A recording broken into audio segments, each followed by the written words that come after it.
Mapapakul ka dito! Lahat ng drama, lahat ng tawanan, lahat ng iyong all-time hits. Ang tanging huntahan ng Masang Ngamaw. Number 1 sa Mega Manila, nationwide pa. Broadcasting from TVH Group of Networks. Dito lang sa inyong iisang himpilan.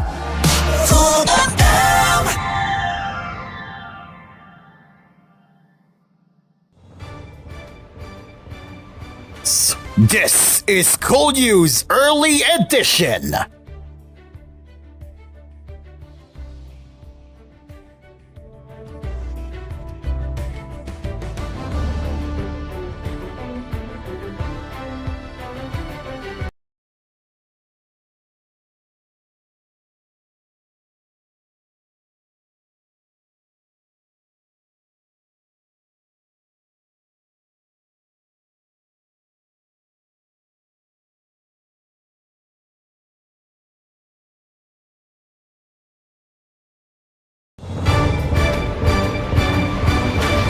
This is koolNews Early Edition.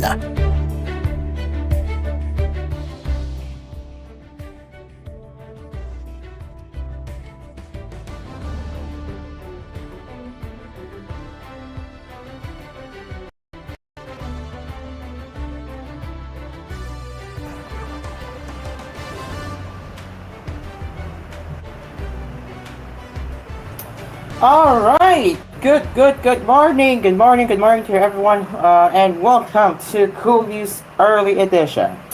Today is Tuesday, July 16, 2024, and we'll be here to serve you the latest national and international headlines throughout the newscast that you might have missed from yesterday and today. And we will be here until 9 o'clock in the morning. All right, so let's begin with the headlines that we are going to look for right now.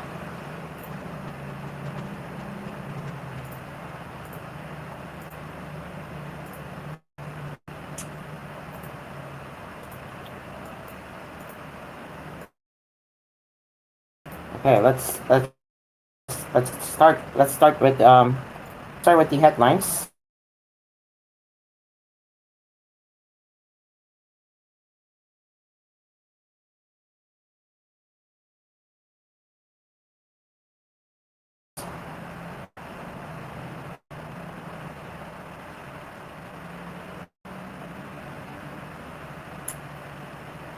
But anyways, a clear miscarriage of justice. That was how former Representative Salvatore Ocampo and ACT Teachers Party List Representative David described the ruling of the Dugam City Regional Trial Court, convicting them of child abuse charges relating to the 2018 incident involving Lumat or indigenous students in Mindanao.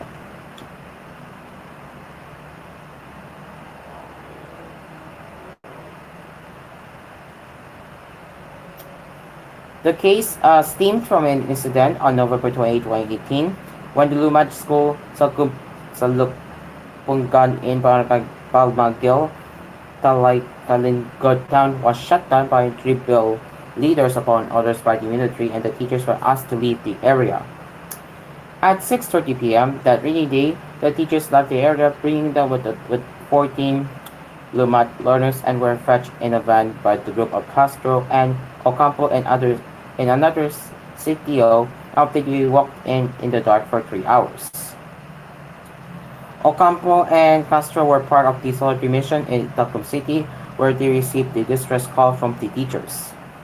In the decision issued on July 3 but released to the media during the weekend, Judge Jimmy Boko, acting presiding judge of RTC Court Branch 2 in Tacloban City, convicted Ocampo, Castro, and 11 others for violation of Republic Act No. 7610, which provides a stronger deterrence and special protection against child abuse.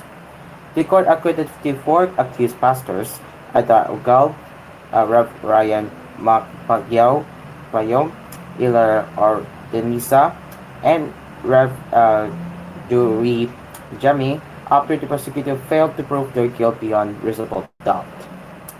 Aside from Ocampo and Castro, the court convicted Major Eugenia Victoria Nolasco, Jesus Madamo, Mary Ro Polguita, Mayor Concepcion Ibarra,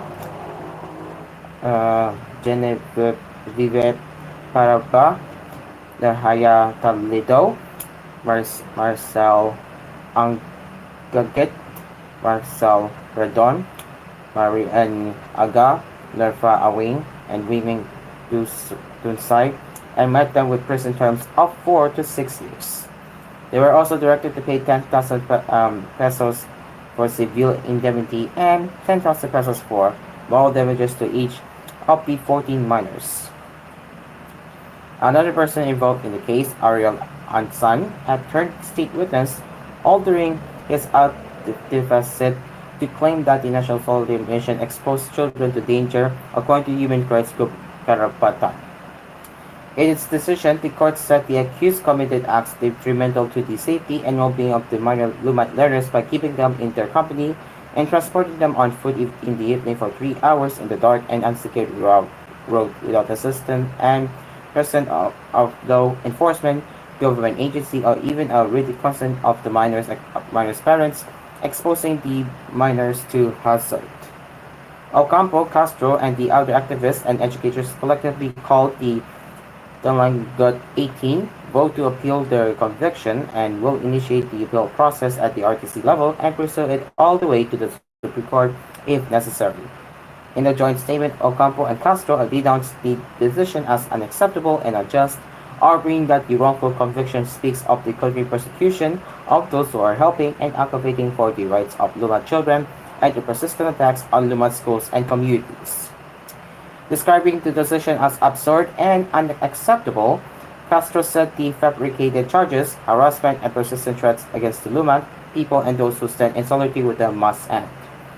Carlos Colis in the Makabayan bloc, Gabriel Women's Party Representative Arlene Rosas, and Kabataan Party List Representative Raul Manuel decried the decision as an injustice. Rosas said the Talanglingkod 18 were victims of state prosecution for their humanitarian efforts to rescue Lumat students and teachers from threats and harassment. Castro led the charge to hold accountable the Dutertes for the drug war, daughter Sarah for her confidential funds racket, and Apollo Kipolay for being an internationally wanted child sex trafficker, Manuel pointed out, adding this as sweet revenge for them, and it would not be surprising if they had a hand in this.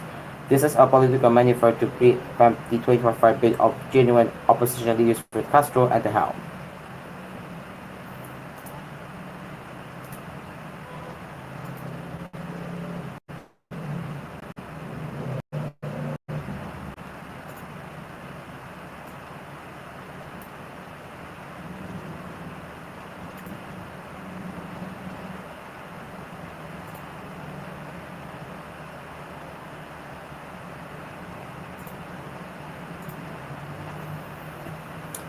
Meanwhile, Duterte Youth Party List Representative Rixie May Cardema lauded the verdict, pointing out that the ACT Teachers Party List lawmaker was not immune from arrest and in serving her sentence. Cardema cited Section 9 of the House Rules, which provides members shall be privileged from arrest for any or all offenses punishable by not more than 6 years of imprisonment while Congress is in session. However, she said Congress is not in session this month and will resume session on the day of the State of the Nation address on July 22. National Security Advisor Eduardo Anos also said the conviction sends a strong message that those who violate our law will face justice. It doesn't matter if you are prominent in society, the law is the law and one has to be accountable for one's action, he said in a statement. For Executive Director Ernesto Torres Jr. of the National Task Force to End Local Communities Armed Conflict, justice has been served since Salvador and Castro were given their day in court, and they should accept the court's decision because we are the nation of laws and not just of men.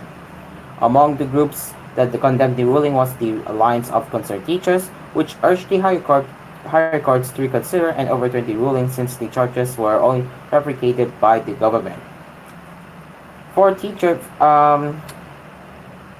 For doing their duties, teachers and rights defenders were unjustly punished, while military and paramilitary forces who are the true perpetrators of violence and child rights abuses run free, ACT Chair Vladimir Guetua said in a statement.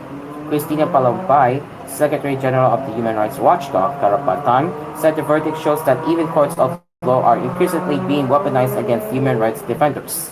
The National Women's Alliance Gabriela called the decision a blatant attack on human rights defenders and a continuation of the state's persecution of progressive individuals and organizations. The court decision has also caught the attention of international groups, including the ASEAN Parliamentarians for Human Rights, whose chair, Mercy Tristee Warren, said it has no basis in reality.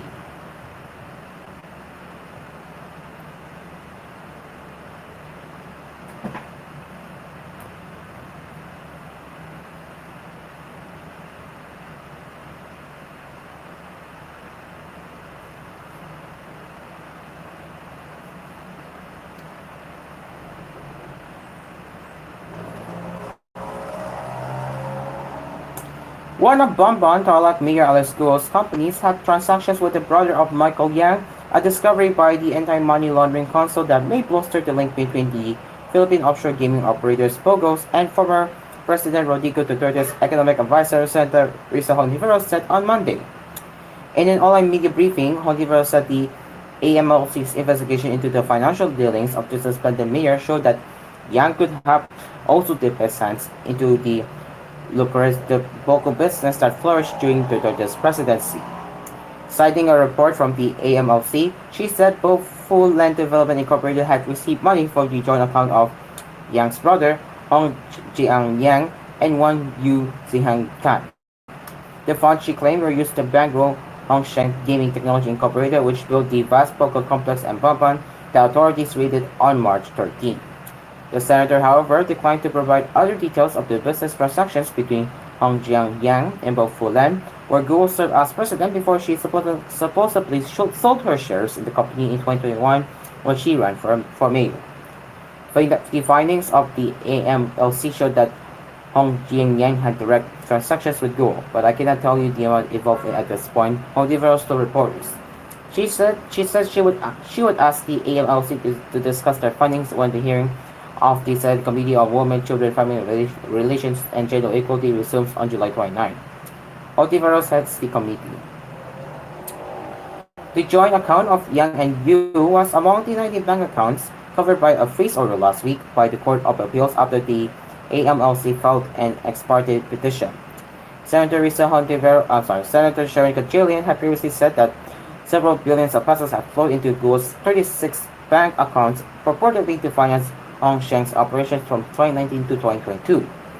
According to Hontiveros, it was worth noting that Hongsheng was an incorporator of Philippine Full Wind Group of companies along with certain Gulf groups. She said that Full Wind, a Xiamen-based company that is Michael Yang as its chair, was previously linked with Pharmaceutical Corp, the startup company behind the government's grant-tainted purchases of pandemic supplies. Besides being the corporate secretary of both Pharmaly and Full Wind, Cruz was an incorporator of Brickhart's Technology Incorporated, Hontiveros said, referring to a shattered poker company in Cavite province that was previously implicated in kidnapping and torture cases.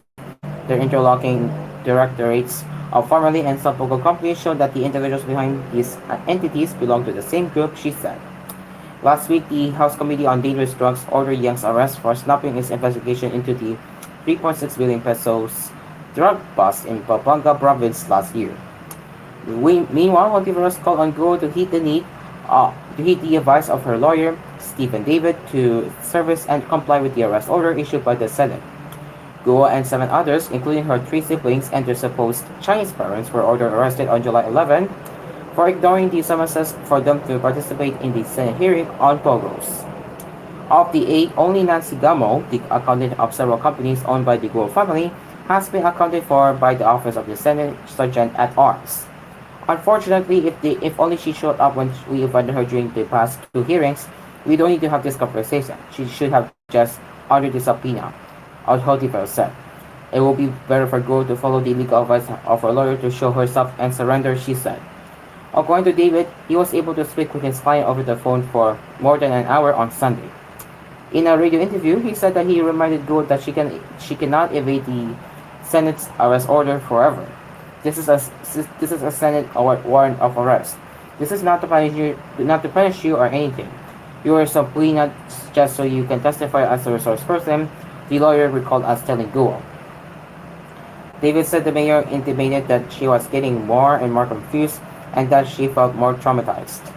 I personally sensed that she was afraid. She's afraid of something, David said.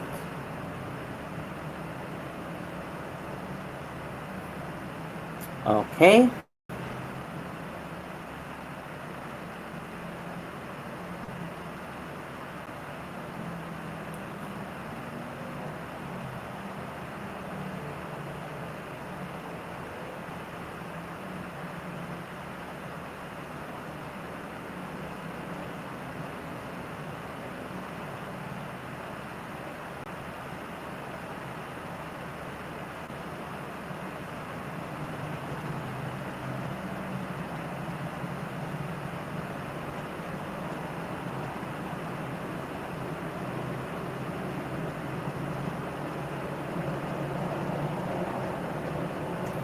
Alright, coming up on koolNews Early Edition, Morocco power rates up by 2 peso kilowatt hour in July.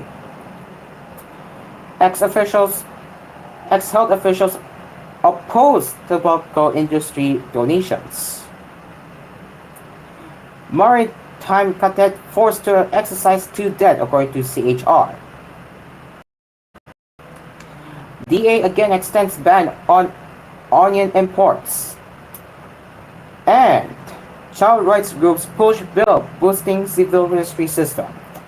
It is now 17 minutes after 6, which is 6:17 in the morning, and koolNews Early Edition will return after these messages. Stick around.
All right, and welcome back to Cool News Early Edition. Okay, let me just get the laptop turned on real quick. Oh no! Oh, blue screen of death. No, no. Okay, anyways, I'm gonna have to restore the tab Windows once it's restored. Ah, dang it. Anyways, we will get into the headlines in just a bit. Anyways, that happens sometimes. So, dang it. All right, so I'm gonna have to reopen the headlines.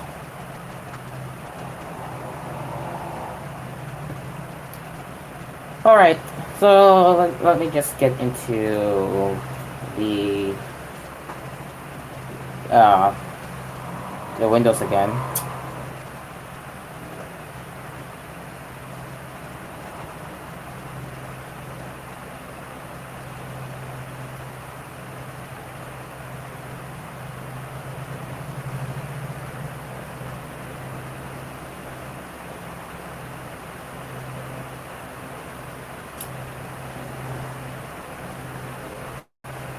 Okay, there we go. Oops, oops, oops. There we go. Okay, now let's continue. Let's get into another round of headlines. Where Manila Electrico Morocco customers will have to dig deep into their pockets this month as the power distributor is imposing an increase of 2 peso per kilowatt hour, pushing the overall rate to 11.6012 pesos per kilowatt hour. For households with a monthly consumption of 200 kilowatt hour, this will mean a hike of around 430 pesos in the July bill. In a briefing on Monday, Morocco Head of Corporate Communications, Joe Dariaga, said the hefty upward adjustment was due to the normalization of power costs. We had a disclaimer as early as last month that in July, consumers must anticipate a big increase because electricity costs would return to normal level, plus we will collect the deferred costs, he explained.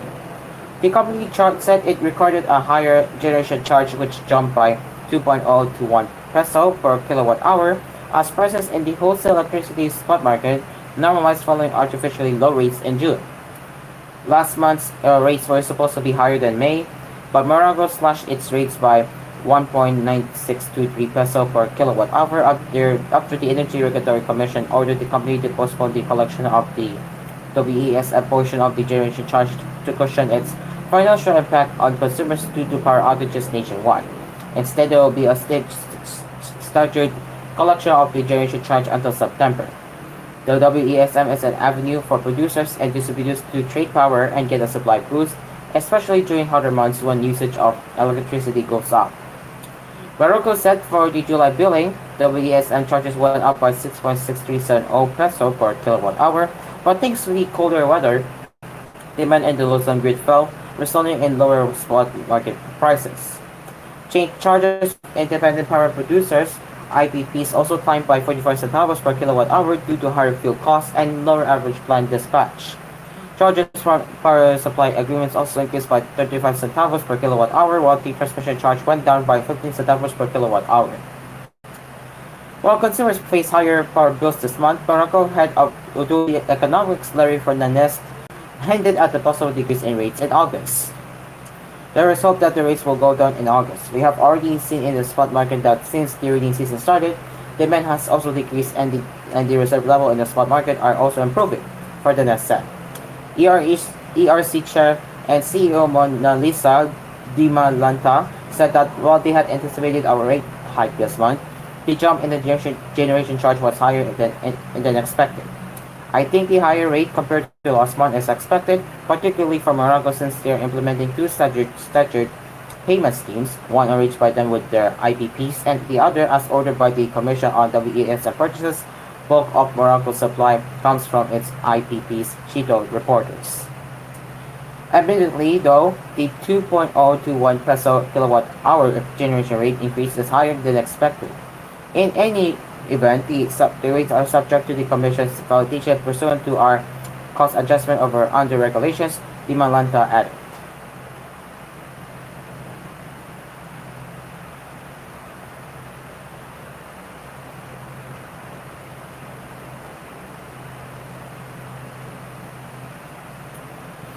A growing number of former senior government officials and civil society organizations have expressed disappointment over the Department of Justice (DOJ) recent legal opinion deeming as acceptable tobacco industry donations to the Department of Social Welfare and Development, DSWD, and other government agencies. In a joint statement on Monday, they called on the government to reject the tobacco industry's use of corporate social responsibility to whitewash its deadly business and harmful products and influence government institutions and officials. The tobacco industry does its fake CSR to buy goodwill, so that government officials will favor them when crafting and implementing tobacco control policies. Who wins then, public health or the industry? Said Dr. Olesis Dorodero, Executive Director of the Southeast Asia Tobacco Control Alliance. We have to be careful not to open doors for the tobacco industry to corrupt our bureaucracy. Tobaccos are harmful. That's why the behavior of this industry is being strictly regulated. It's inappropriate for government agencies to receive donations from harmful industries when the donations may influence how such harmful industries are regulated, former Health Undersecretary Madeline Colorado said. This statement was in reaction to the June 6 legal opinion issued by the DOJ allowing the DSWD to accept a donation of 3 mobile clinics from an undisclosed tobacco company. Justice Secretary Mrs. Crispin Ramula noted that such an action was not a violation of Joint Memorandum Circular number 2010-01 of the Civil Service Commission and the Department of Health. The GMC, particularly Section 3.3, explicitly prohibits government officials and employees from soliciting or accepting gifts, favors, or donations from entities in the tobacco industry. The prohibition was in line with the country's efforts to comply with its international commitments under the World Health Organization Framework Convention on Tobacco to remove and former Health Secretary Dr. Esperanza Garel, however, noted that how the DOJ opinion detracts from the Philippines' national and international commitments. This was against civil service rules and Articles 5.3 and 13 of the WHO FCTC. Based on the international commitments and our GMC, we should be banning all forms of tobacco sponsorships and protecting against tobacco industry interference, she said.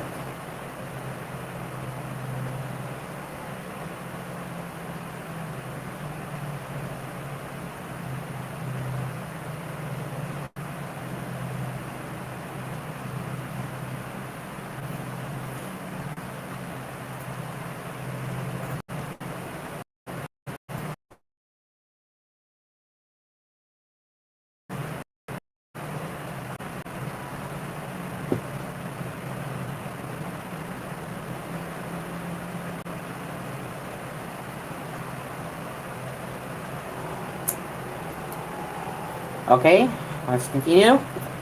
The Commission on Human Rights (CHR) has launched an investigation into the death of a 19-year-old Maritime Academy cadet who was allegedly punished by an upperclassman for accidentally sending thumbs up emoji in a group chat.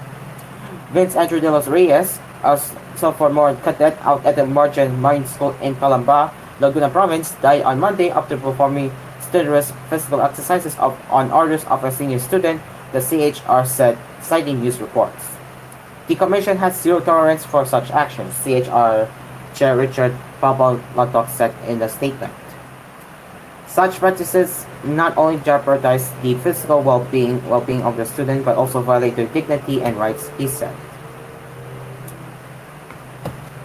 Based on a police investigation, De Los Reyes had inadvertently sent the emoji in a cadet corps group chat, allegedly displacing his seniors. As punishment, the upperclassman reportedly ordered De Los Reyes to perform rigorous exercises after the evening meal. De Los Reyes then had difficulty breathing and collapsed. He was rushed to an infirmary and later transferred to Global Care Medical Center, where he was pronounced dead on arrival. The CHR said it initiated its own investigation through its regional office in Region 4. Papa Latok called for a swift and true investigation by authorities, emphasizing that severe physical punishments have no place in any educational institution. In a phone interview with Inquirer.net, the victim's mother, Anand, said De Los Reyes School, NYK, TGG, Maritime Academy informed her about what happened on the phone. She and her husband accompanied by two nephews, traveled from their home in Baco, Oriental Mindoro, to Barangay Canlupang in Calaban City, where the academy is located. Anna said they went to the Calabar City police station, where her son's upperclassman, identified only as Nathaniel, had been brought in for questioning, along with four other unnamed witnesses. When I read the report about the group chat, I first asked them, the witnesses, what they knew about Vince. They said he was very kind and quiet. When I asked if he ever spoke badly about anyone and Brank, they said they did not. He did not, Anna said. She said her son's health had always been in good condition, which was why she doubted that he died only by strenuous exercise. Our classmate said it's easy for my son to do 300 push-ups. His body is fit and he can even do 1,000, Anna said. It is impossible that he'll have a heart attack. They are very strict with their medical checkup and he also underwent one, she told Inquirer.net. Anna said her son previously denied any bullying or harassment at school whenever she asked him. When my son would come home, I would always ask how he was. I said, son, don't hesitate to tell me if they are bullying or harassing you. Don't keep it a secret if you're experiencing something like that. But he told me that nothing like that was happening, Anna said. Delos Reyes' body lies at the family's residence in Barangay Tangumbay, Baco. Anna said it was hard for any parent to accept a child's death. What happened to my son is difficult to accept, but I'll try to accept it. The only thing I ask for is justice for my son, she said.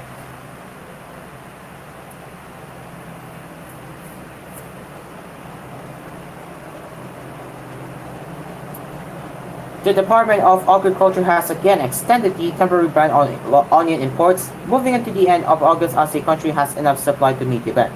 We're monitoring everything closely on a day-to-day basis. As of the moment, it is not necessary to import onions, Agriculture Secretary Francisco Lara Jr. said in an interview on Monday. I guess we would be extending the import ban on a monthly basis. The DA enforced a ban in January to prevent a further drop in retail prices due to a supply gone after shipments of imported onions arrived late, coinciding with harvest time. Before Laurel announced the extension, the moratorium was initially set to end in May, but it was extended to July. He issued a warning to unscrupulous traders who might take advantage of the situation to withhold stocks, to create an artificial shortage to jack up prices. Just a warning, we will import onions if they tighten the release of their supplies to stabilize retail prices, he said. Laurel had said the DA would activate any plans to import onions only when necessary. Based on the Bureau of Plant Industries estimate, the domestic supply of white onions would be enough to cover demand through the early fourth quarter, while the harvest of red onions would be good until the initial months of 2025. Government data show that the country has 163,503.67 metric tons of fresh red and yellow onions.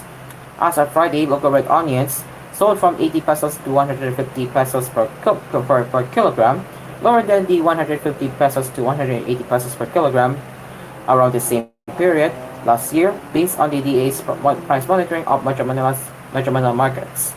Local white onions range from 60 pesos to 130 pesos per kilogram, also lower than last year's 120 pesos to 170 pesos per kilogram.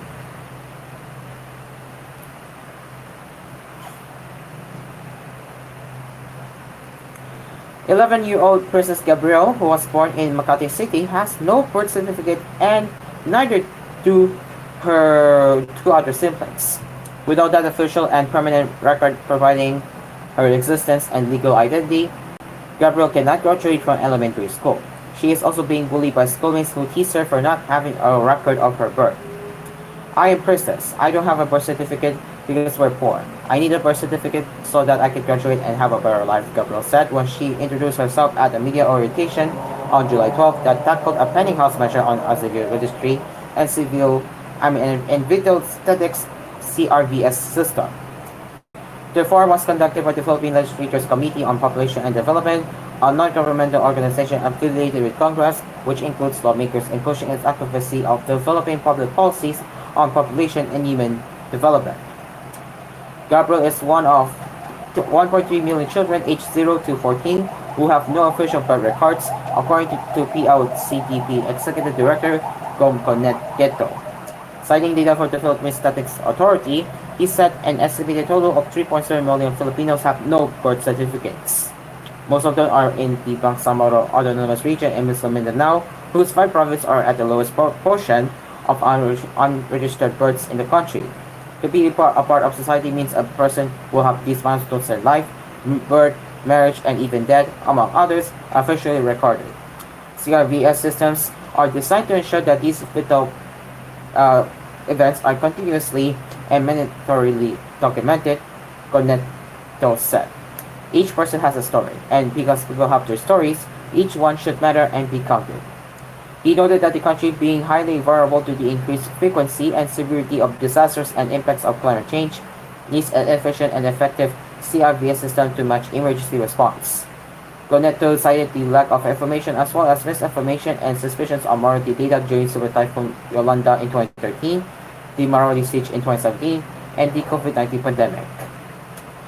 Earlier this year, the House Committee on Population and Family Relations approved the omnibus CRVS bill on consultation of measures filed by Speaker Martin Romualdez and Representatives Judith Aire, Angelica Natasha Co, Ernesto Dionisio Jr., Faustino Day, Ferdinand Alexander Marcos, and Yeta Marie Romualdez. Day is a member of PLCPD and Co, a trustee. The bill seeks to establish a comprehensive response and modern CRVS system. This bill is very important to us that every Filipino is recognized and documented, allowing them to have access to crucial services and risk set in the form. PSA Director for Legal Services Eliezer Batali said an existing organic law, the Civil Registry Law of 1930, needs to be amended because of the many gaps in the country's civil register.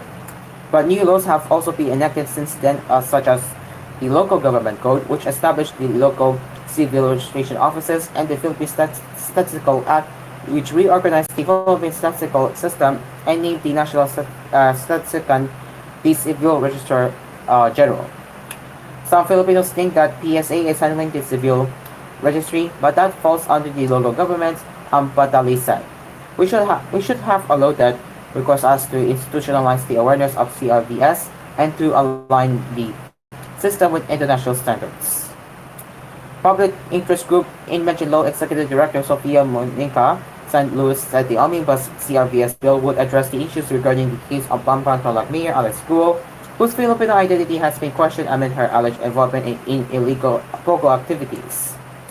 A corrected CRVS system will now have better capacity to address offshore gaming in terms of providing certificates and lawyers and for local governments to be able to do better monitoring, St. Louis said. At the same time, a one-step registration process is being strengthened so that health facilities can assist in the registration of newborn infants, including providing them with a universal identity code, thereby preventing identity theft, she added. The universal identity code is a way to prevent falsified identities, St. Louis said. What if you indeed grew up in a farm? There is still access to the registration, and the PSA will do that without fees and costs, even for indigenous peoples and vulnerable sectors. In a video message, Senator Rizal Hontiveros said the current investigation of the legal case has revealed deep cracks in our systems that need correcting. It also exposed the ways our institutions have been corrupted by unscrupulous individuals who want to exploit the weaknesses of our people. A streamlined and strengthened CRVS is needed to safeguard the safety and nationality and citizenship of the most vulnerable Filipinos. Civil registration documents such as a child's birth certificate establish a person's legal identity and therefore become a vital source of information for the country's legislators. I'm sorry, what just happened? Okay. It lagged for a bit. Okay. The country's legislators, policymakers, and implementing agencies, she said. Alright, now it's time for cool weather. It is 6:44 in the morning, which is 60 minutes before 7. Okay, let's get the cold weather ready.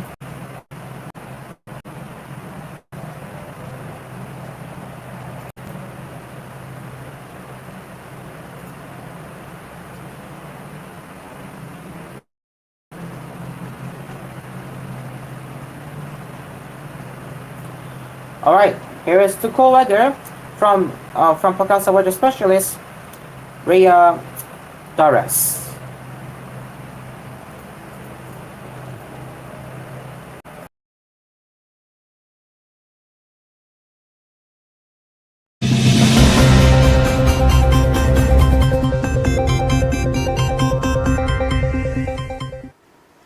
umaga po, narito ang latest weather update ngayong araw ng Tuesday, July 16, 2024. So unahin po muna natin yung mga weather systems na nakaka-apekto sa iba't ibang bahagi ng ating bansa. Sa kasalukuyan po ay may binabantayan tayong low pressure area nasa may silangang bahagi ng Mindanao. As of 3 a.m. huli itong namataan sa layang 310 kilometers east-northeast ng Davao City. And kung makikita po natin dito sa latest sa satellite image, yung mga kaulapan na dala nitong low pressure area ay inaasahang makaka-apekto dito sa may silangang bahagi ng Visayas at Mindanao. So asahan po natin yung mga tsansa ng mga katamtaman hanggang sa paminsang-minsang malalakas na mga pagulan na posible namang magdulot ng pagbaha o pagguho ng lupa. So ingat po sa ating mga kababayan dyan. Samantalang sa nalalabing bahagi naman po ng ating bansa, partikular dito sa may kanlurang bahagi ng Southern Luzon, pati na rin sa kanlurang bahagi ng Mindanao, patuloy pa rin ang epekto ng southwest monsoon o hanging habagat. Kung makikita po natin sa satellite image, although may mga kaulapan po tayong namamataan, ay hindi po siya tumutuloy dito sa ating bansa dahil meron po tayong circulation or bagyo dito sa may area ng Vietnam na humahatak dito sa hanging habagat. So mostly naapektuhan lamang po nitong mga kaulapan ay dito sa may area ng Palawan at magdadala din po ito ng mga isolated thunderstorms mostly dito sa western sections ng Southern Luzon pati na rin ng western sections ng Mindanao. Sa nalalabing bahagi naman po ng ating bansa, although makakaranas pa rin po tayo ng mga isolated rain showers or thunderstorms, lalong-lalo na pagdating sa hapon o sa gabi, ay posible pa rin po yung mainit na panahon pagdating naman ng tanghali. And yung areas po na apektado nitong southwest monsoon, ngayong umaga ay posible din po makaranas ng mga biglaan at panandaliang buhos ng ulan. So monitoring lamang po tayo ng mga thunderstorm advisory na nilalabas po ng ating Pag-asa Regional Services Division. Samantala sa mga susunod na araw, itong low pressure area na binabantayan po natin, hindi inaalis yung possibility or posibilidad na magiging isang ganap na bagyo sa mga susunod na araw. Kaya continuous po yung monitoring natin. Sa mga susunod na araw po, inaasahan natin na magdadala ito ng maulan na panahon simula bukas sa malaking bahagi ng Eastern at Central Visayas at ilang bahagi ng Mindanao. At before matapos po, bago matapos yung linggo, ay makaka-apekto or inaasahan din po makaka-apekto ito sa malaking bahagi ng Kabisayaan, Bicol Region, pati na rin ang Mimaropa. And bago po dumating ang weekend, ay posible din po itong magpapaulan sa ilang bahagi ng Calabarzon, Metro Manila at Central Luzon. So monitoring po tayo ng mga forecast na ilalabas po ng Pag-asa sa mga susunod na araw. Sa magiging lagay naman po ng panahon dito sa Luzon, gaya po ng nabanggit natin kanina, magpapatuloy pa rin po yung mainit na panahon, lalong-lalo na pagdating ng tanghali at may mga chance na naman ng isolated rain showers or thunderstorms pagdating naman po sa hapon or mas madalas po sa hapon o sa gabi. Pero yung areas po na apektado nitong southwest monsoon, possible po yung mga biglaan at panandaliang buhos ng ulan ngayong umaga. So sa mga giging agwat naman po ng panahon, agwat po ng temperatura rather, dito sa Lawag maglalaro mula 21 hanggang 30 degrees Celsius. Para naman sa Tugigaraw maglalaro mula 26 hanggang 35 degrees Celsius. Sa Baguio nasa 17 to 25 degrees Celsius, 23 to 31 para sa Tagaytay. At yung maximum temperatures po natin sa Metro Manila at Legazpi aabot ng 32 degrees Celsius. Dito naman po sa magiging lagay ng panahon ngayong araw sa nalalabing bahagi po ng ating bansa, gaya po ng nabanggit natin kanina, ay dulot pa rin na epekto nitong hanging habagat or southwest monsoon. Asahan pa rin po natin yung maulan na panahon sa malaking bahagi ng Palawan. Samantalang dulot naman na epekto nitong low pressure area, asahan po natin sa Eastern Visayas, Caraga at Davao Region. Makakaranas din po tayo ng mga kalat-kalat, mga pagulan, pagkidlat at pagkulog. Babala lang po sa areas ng Caraga, pati na rin southern portion ng Eastern Visayas, mamayang gabi or possible mamayang hapon, posible yung malalakas na mga pagulan. Paghandaan po natin yan at mag-monitor po ng mga updates or heavy rainfall warnings or thunderstorm advisories po na nilalabas ng ating Pag-asa Regional Services Division. Samantalang sa nalalabing bahagi ng Visayas at Mindanao, although magpaparamdam naman po si Haring Araw, ay may mga posibilidad pa rin ng mga isolated rain showers or thunderstorms o mga biglaan at panandaliang buhos ng ulan, lalong-lalo na dito sa may areas ng Zamboanga Peninsula, BARMM at Soc-Sargen. Pwede makakaranas or pwede pa rin makaranas ng mga isolated na thunderstorms ngayong umaga. Para naman sa agwat ng temperatura, para sa Kalayaan Islands ay maglalaro mula 24 hanggang 30 degrees Celsius. Samantalang sa Puerto Princesa maglalaro mula 25 hanggang 31 degrees Celsius. 31 degrees Celsius din inaasahang maximum temperatures para sa Iloilo at Cebu. Samantalang 32 degrees Celsius naman ang maximum temperatures na inaasahan ngayong araw sa Tacloban. For Cagayan de Oro, yung agwat ng temperatura maglalaro mula 25 hanggang 31 degrees Celsius. 31 degrees Celsius din ang maximum temperatures para sa Metro Davao at para naman dito sa Zamboanga ay maglalaro mula 24 hanggang 32 degrees Celsius. Sa kalagayan po ng ating karagatan, wala po tayong gale warning sa ngayon, pero kung mapapansin po natin iba yung pag-iingat po sa mga planong pumalaot sa may kanlurang baybayin ng ating bansa, pati na rin po sa may silangang baybayin ng Mindanao, dyan po sa area kung saan pamataan yung low pressure area. Maulap na panahon po yung inaasahan natin, medyo rough po yung mga karagatan, yung pag-alon, kaya iba yung pag-iingat po sa mga planong pumalaot sa mga nasabing baybayin. Ngayong umaga, si Haring Araw ay sisikat ng 5:35 a.m. at lulubog na mamayang 6:29 p.m. Para sa karagdagang impormasyon, baseline lang po ang aming social media accounts at ang aming website pag-asa.dost.gov.ph. Yan lamang po latest mula dito sa Pag-asa Weather Forecasting Center. Ako po si Rhea Torres. Magandang umaga po sa ating lahat.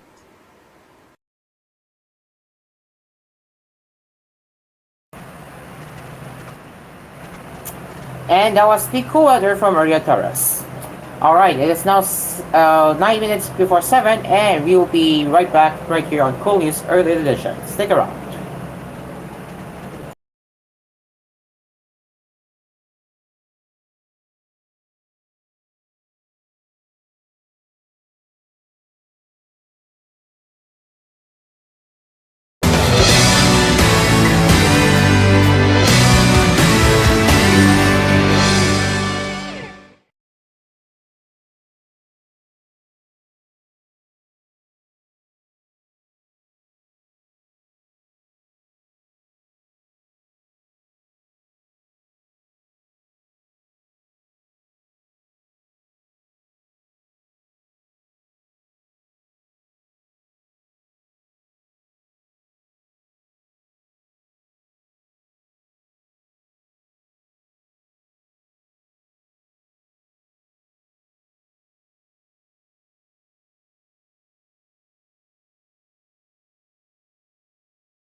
is koolNews Early Edition.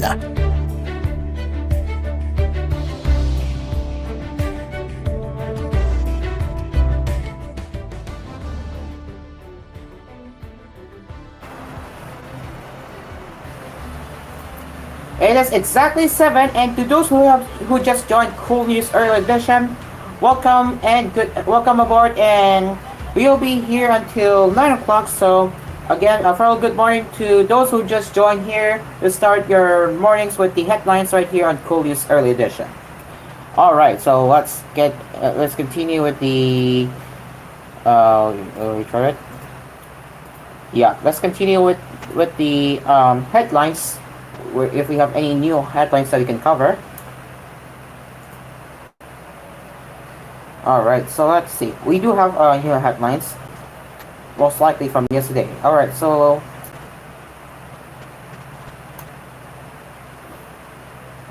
let's go with the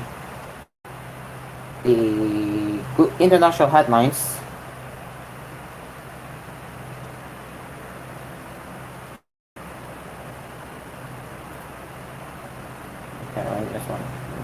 There we go.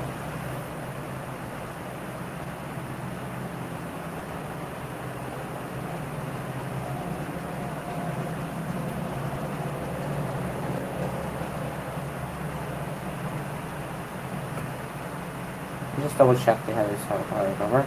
Okay.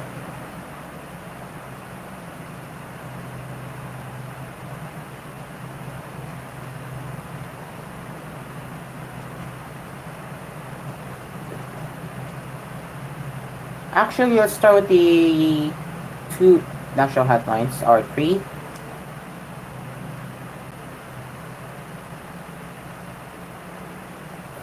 Okay, let's start with the headlines now. The death toll in the floods and landslides that hit different areas in Mindanao rose to 14, twice the number previously recorded by disaster response authorities in disaster-stricken localities, mostly at the Bangsamoro and Zamboanga Peninsula regions.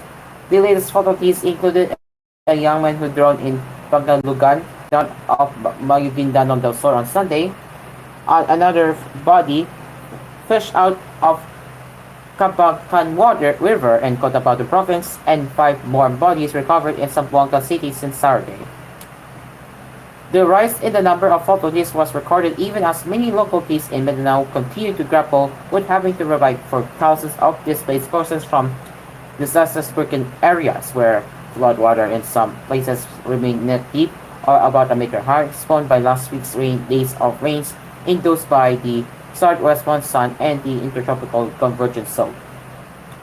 On Monday, in Zamboanga City, the bodies of Nika Ortega, age of 29, and her 6-year-old son, JM, were recovered at 9 a.m. Stuck in one of the fallen trees that were covered with mud and big stones in Sitio Angoning, Barangay Palumkutan, some 21.1 kilometers from the city proper. Kamukutan Barangay Captain Roberto Carpio said the mother and her son were recovered only a few meters away from the washed-out house of Ortega family. It was a moving image. The mother still held her son when we unearthed their bodies, Carpio said. Over the weekend, the bodies of Leonilo Barrett, age of 48, and son Justin, age of 10, were recovered in separate areas in the city during the search and rescue operation. Leonilo's body was found on Saturday in the river of Barangay Dalisalian, around 4 kilometers from Pamugutan, while his son was found floating along Anuling River in Pamulutan on Sunday. Carmelita Maret, Leonero's wife, said it was their first time to experience landslides and rock slides in their area, where they have been living for more than 20 years. We never expected this to happen, she lamented. She recalled the heavy rain on Friday morning. At night, the earth shook and they took cover. Her husband ran toward the room and where Justin was sleeping, but it was too late because cascading soil and rocks already hit the house. Half of our house went down, and I managed to grab my other son and we jumped out of the window, she said. The body of another victim in Zamboanga City, Solimo Jamal, age of 9, was found in a swamp in Barangay Caliran on Saturday, said his cousin Prince Evan Joloran. My cousin, a person with disability and a special child, was trying to cross the flood when he accidentally fell and was swept away by the current on Friday night. We recovered his body on Saturday afternoon, Joloran told the Inquirer. City Social Welfare Officer Maria Socorro Rojas said 32 of the 98 barangays in Zamboanga City were affected by floods, displacing 4,462 families or 15,179 individuals. 5 more houses were washed away near San Bernardino Bridge in Barangay Tetuan on Sunday night. Relief assistance consisting of fruit, mats, blankets, and Ustiles was ongoing on Monday in 37 evacuation centers in the city.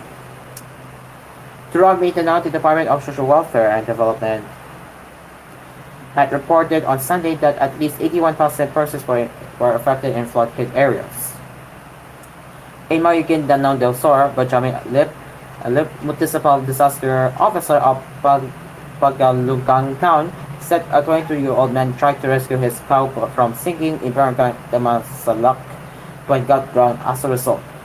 Pagalugan was among the 22 towns in Maguindanao del Sur that were submerged in flood waters following last week's heavy downpour, also experienced in the provinces of Cotabato, Sultan Kudarat, and Maguindanao del Norte, brought about by the southwest monsoon and the ITCC.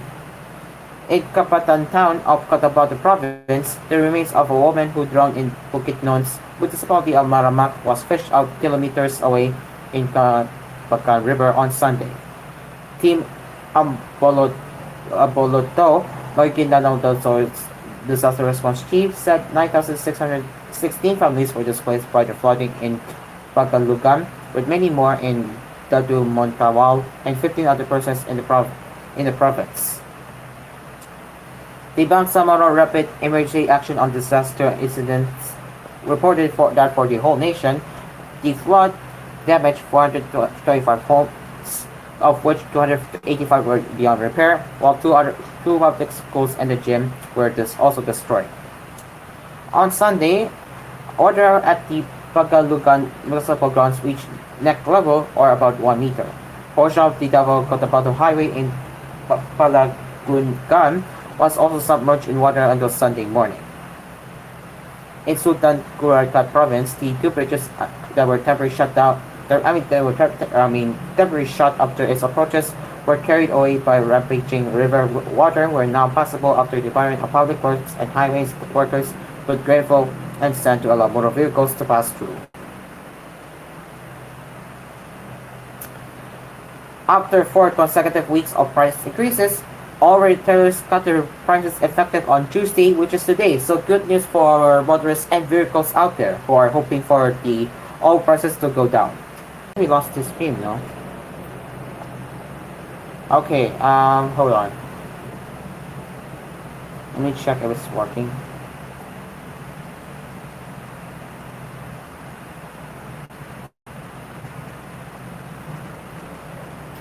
Alright, sorry about that. Let's continue. We won't waste our time on having to deal with it, but gasoline, on the other hand, will be cheaper by 60 centavos per liter. Rodela Romero, director of the Department of Energy's All Industry Management Bureau, said that the downward adjustments for this week oil prices could be attributed to coal inflation print in China, which is considered a major crude importer.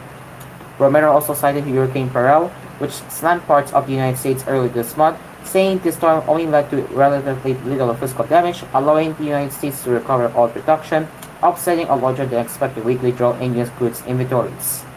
Thirdly, the dollar contributed to lower oil prices, although on the later part of the week, oil markets started to focus again on fundamentals and geopolitical issues, the DOE officials said. According to data from the DOE, as of July 9, the year-to-date increases in per liter prices of gasoline, diesel, and kerosene already reached 10.85 pesos, 9.05 pesos, and 2.35 pesos, respectively. Mayor Rosendo Labat was back in his post as this town's top executive on Monday after the Office of the Ombudsman reversed its decision barely 6 months ago, dismissing him from service for allegedly holding illegal cockfights. In the decision signed by Griff Investigation and Prosecution Officer Jefferson Santiago on June 18 and approved by Ombudsman Samuel Martirez on June 25, the anti-Griff body overturned its earlier decision by dismissing both the criminal and administrative cases against the mayor and the other respondents for lack of probable cause and substantial evidence. The ruling noted that the request to hold cockfights came from the barangays through their respective legislative councils, which are government units themselves, and that the cockfighting events were only held during the celebration of Fiesta, a one-time event, and not a regular one. More importantly, the holding of such cockfighting during a barangay fiesta is expressly permitted under the local government unit's ordinance, part of the ruling read. It added, although the criminal and administrative charges were not proven with enough evidence. Conversely, the respondents were able to prove that the holding of cockfights during barangay fiestas are in accordance with the law and in compliance with the local ordinance. Hence, this office is compelled to reconsider the filings in the assault rulings and order the dismissal of the complaints against the respondents for lack of probable cause and substantial evidence. Cheered along with the mayor were barangay officials Antonio Abaldares, Mohammad Tanyo, Zolsima Canete de la Sorna, Joselito Sondon Espinas, Sandro Luching Dagondong, and Rebecca Pacas La Fulmente. Labat sought for comment on July 13, said he welcomed the decision and was glad that justice was served. Vice Mayor Nilo Florentino Say, who took over the mayor's post after the Department of the Interior and local government implemented the dismissal order in January, welcomed Labat back into office. Along with Labat, Mohamed Tano, who was the elected village chief of Barangay Bago, and his treasurer La Fuente also returned to their respective posts in their barangay on Monday.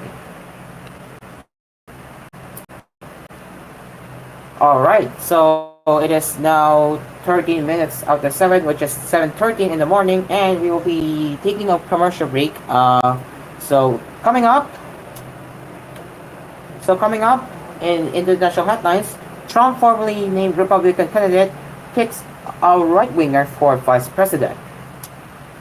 And for the first time, France Air Force mission includes Philippines. All of this and more when we turn here on koolNews Early Edition. Stick around, we will be right back.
Welcome back to koolNews Early Edition. Let's continue with the headlines.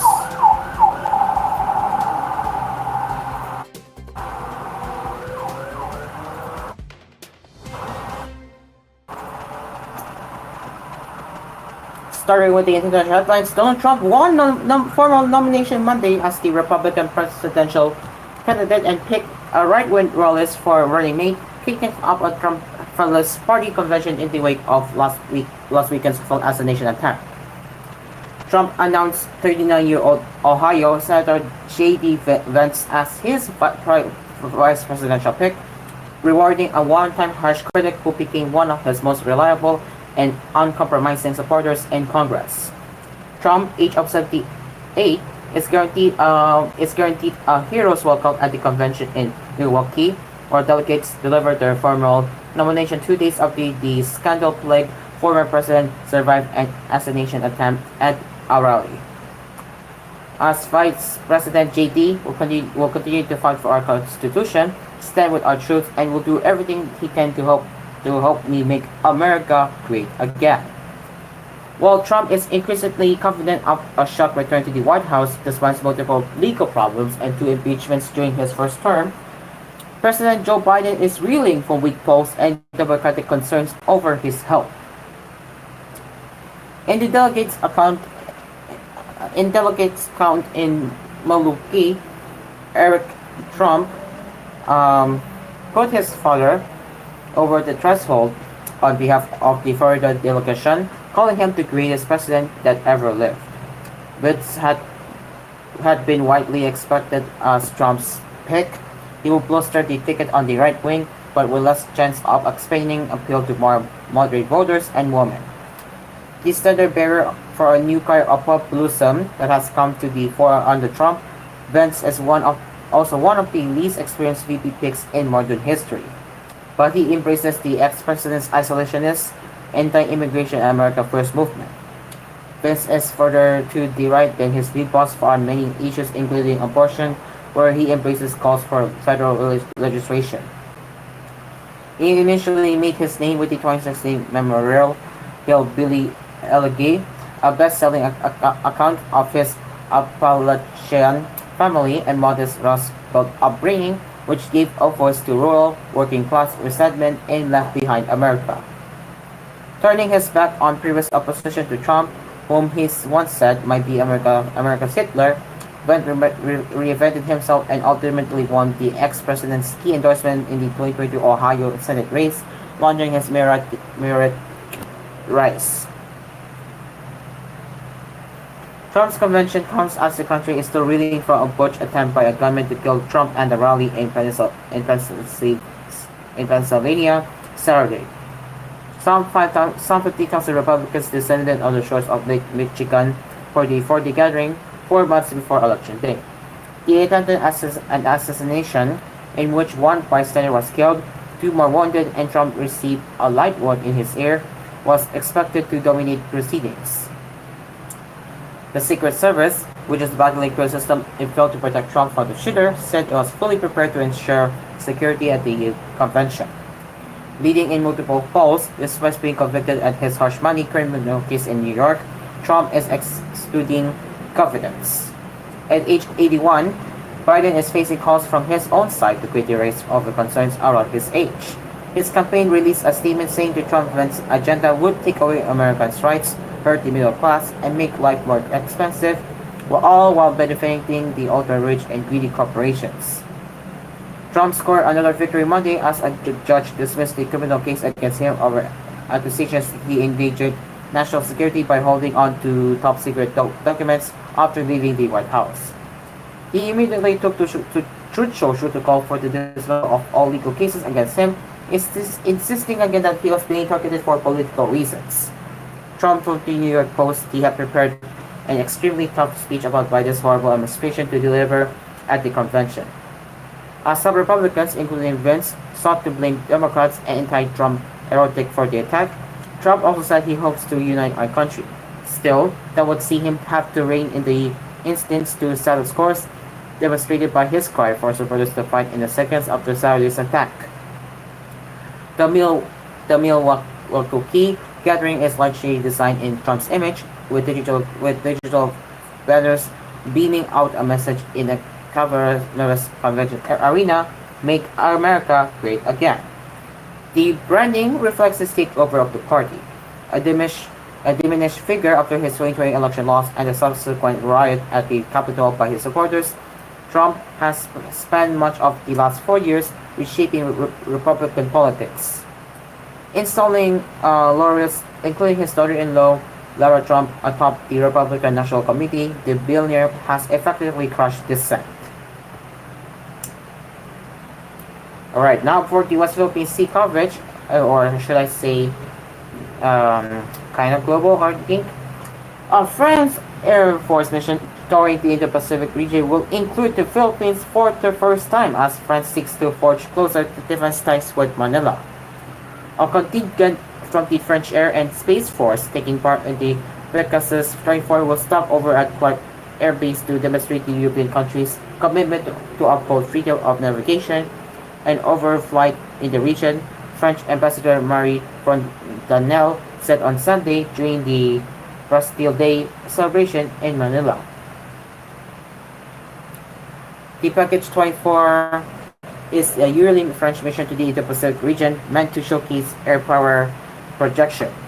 France will fly in two Rafale multi-role fighters, an A400M tactical lift aircraft, and A330 aerial refueling and military transport aircraft during its Philippine visit.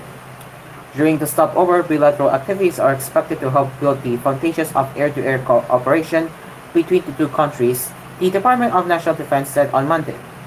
France integrated a resident defense mission in Manila in June, months after Defense Secretary Gilberto Delgado Jr. and French Minister for the Armed Forces Sébastien Lecornu committed to strengthening their bilateral ties, or defense ties, rather. Both countries are also negotiating a defense pact to allow them to send military forces to each other's territory for joint exercises. On the sidelines of a film commemorating the 8th anniversary of the 2016 April ruling last week, Fontanelle said they were eyeing to submit the first draft of a visiting forces agreement with Manila in September.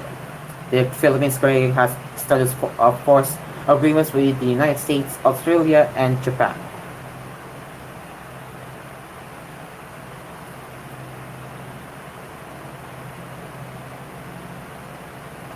Okay.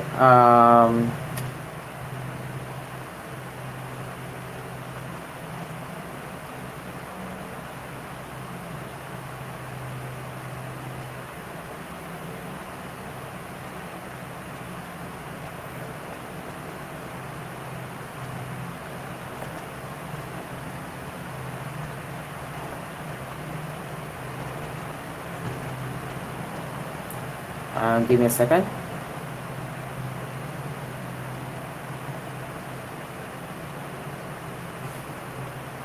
Alright, I have to go. I have to take a toilet break in just a bit, so we will still be here until 9, but again, I'm just going to take a quick toilet break, so give me a second.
All right, I am back now. So let's get into the headlines. The Dow finished at a record Monday as This is business and business headlines, by the way. As markets weigh the impact of the failed assassination attempt on Donald Trump, while European bourses came under pressure for weakness in the luxury sector and disappointing Chinese economic data. The blue chip index fell on 0.5% to finish at 40,211.72, notching its first record since mid-May. Major U.S. indices were in positive territory the entire session amid talk that the assassination attempt boosted Trump's prospects in the election. Trump was hit in the air but not seriously injured in a gun attack during a campaign event on Saturday in Pennsylvania ahead of the Republican National Convention in Wisconsin. The former president announced Monday that Ohio Senator J.D. Vance will be his vice presidential nominee. The connection for the market is that former President Trump is seen by many to be a more market-friendly candidate due in part to his push for deregulation and a lower corporate tax rate, O'Hare said. Still, others worry that his push to increase trips could also lead to higher inflation. The total record came as Fed Chair Jerome Powell expressed confidence that inflation is in retreat, reiterating a distance that boosted markets last week. Strong results from Goldman Sachs and BlackRock also boosted sentiment on Wall Street. Earlier, the Paris Bourse fell 1.2% following a bruising day for luxury equities, with LVMH, Hermes, and Kering all declining. Burberry stock trampled more than 60% in London after it announced the immediate departure of Chief Executive Jonathan Akeroyd, as it posted disappointing results. Another heavy blow came as Watch reported plunging profits owing to the luxury market crisis in China and warned that sales in the key markets were likely to remain difficult this year, sending its shares down more than 9%. Official statistics show that the Chinese economy grew by 4.7% in the second quarter of the year, its slowest rate of expansion since early 2023, when China was emerging from a rippling zero-COVID policy that strangled growth. The figures came the same day that China's ruling Communist Party kicked off a key meeting led by President Xi Jinping, focused on the economy known as the Third Plano.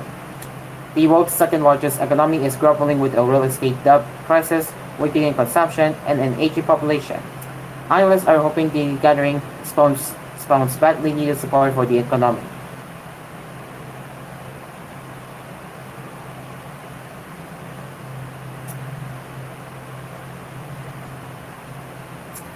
And now for the West Philippine Sea headlines. Headline: a 135-meter China Coast Guard CCG ship has inched closer to the Philippines, likely positioning itself to monitor an upcoming joint exercise by the Philippine and U.S. Coast Guards. Philippine Coast Guard spokesperson for the West Philippine Sea Commodore J. Tarela said on Monday. The Philippine and U.S. Coast Guards have conducted capacity building exercises in the West Philippine Sea in recent years, and the presence of Chinese vessels were a common sight during those drills. Maritime security expert Ray Powell, director of the Sea Life Project of Stanford University's Guardian North Center for National Security Innovation, who has been monitoring South China Sea activities through satellite imaging, said the CCG 5303 was struck about 111 kilometers or 60 nautical miles west of Lubang Island or northwest of Mindoro at 4:20 p.m. on Sunday and has been conducting an intrusive patrol. As of Monday afternoon, the Chinese vessel was still around the area. Sea Life has described the intrusive patrolling by the CCG as a key component of China's strategy to enforce its expansive maritime claims in disputed waters. CCG 5303 was the same vessel involved in provocative actions and illegal monitoring of Philippine ships conducting a hydrographic survey in April. It also used water cannon against PCG ships near Badjo de Masilog, Scarborough Shoal in a separate incident in the same month. Also on Sunday, the PCG's 97-meter BRB Melchora Aquino concluded a two-day patrol some 20 to 25 nautical miles east of Badjo de Masilog, Paulo said on X, formerly Twitter. It was closely held by 110-meter CCG 4302, preventing it from coming closer to the shoal. China claims nearly the entire South China Sea, overlapping its claims with those of the Philippines, Vietnam, Brunei, Malaysia, and Taiwan. Beijing continues to ignore the 2016 Abril ruling that invalidated its sweeping claims. On July 11, U.S. Coast Guard Pacific Area Commander Vice Admiral Andrew Leong Sun paid a courtesy call on PCG Commandant Admiral Ni Bill Gavan at the PCG headquarters ahead of the Coast Guard drills between Manila and Washington. The two officials discussed continued partnership, which is deeply rooted in strong historical and cultural ties, the PCG said in a statement.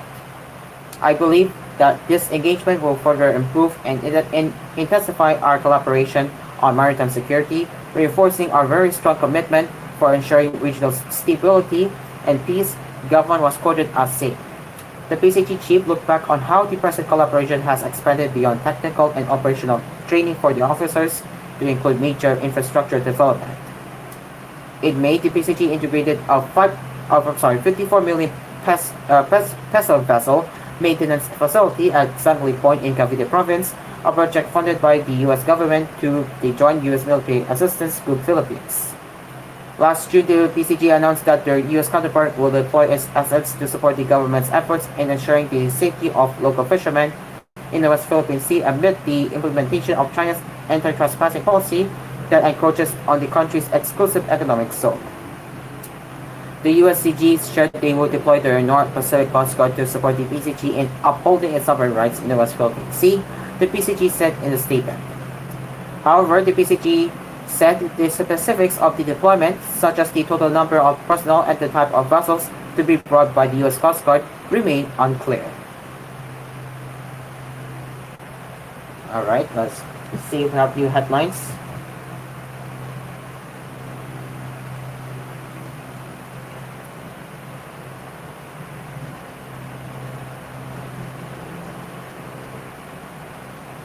Okay, so far there's not, so I'm just going to look for the one that I can cover for latest headlines.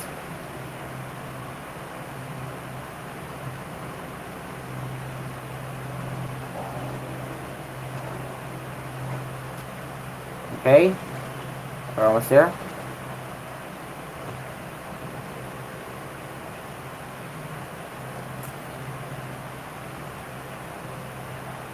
We will get into business headlines later for now. So let's go with the last headline for this gap, and then we will be heading to commercial break.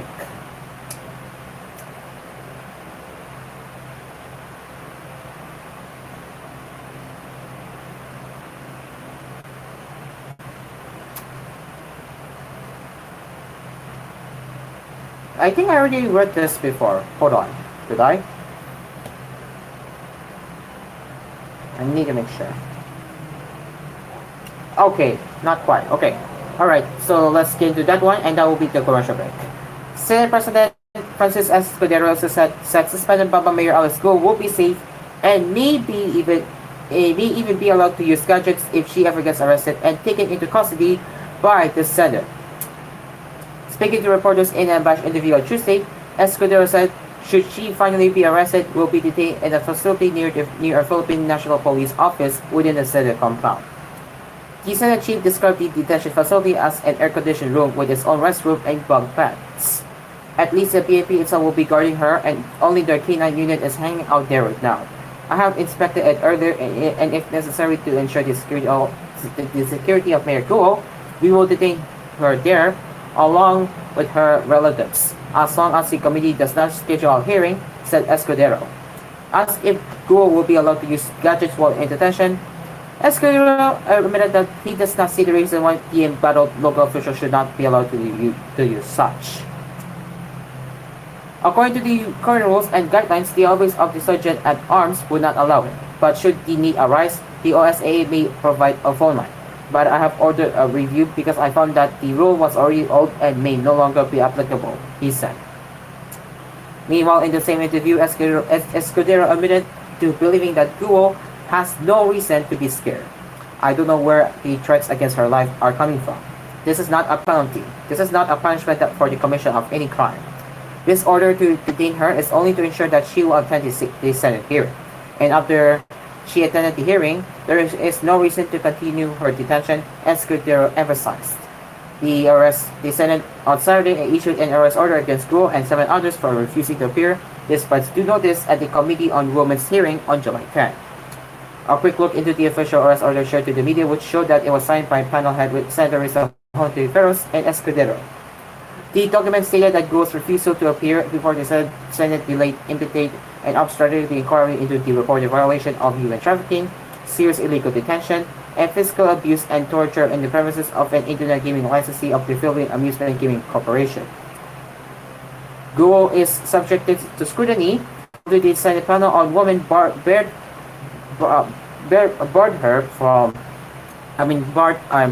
her alleged ties to illegal Poco firm Suwon Technology Incorporated in Papan Tarlac. Questions about her citizenship were also raised, leading to allegations that she is a Chinese spy, which she fundamentally denied. Apart from the embedded local official, arrest orders against her family members Sheila Guo, Wesley Lil Guo, Jian Sihong Guo, Seyman Guo, and her suspected mother Wen Li Lin were likewise released. Also ordered arrested were Dennis Cunanan, an alleged authorities representative of Pocos, and Guo's accountant Nancy Gamo, who is now under the custody of the Senate. Alright, coming up on koolNews Early Edition with the business headlines, EMCI Cemex Union produces 44 what's it again? Megawatts power deal.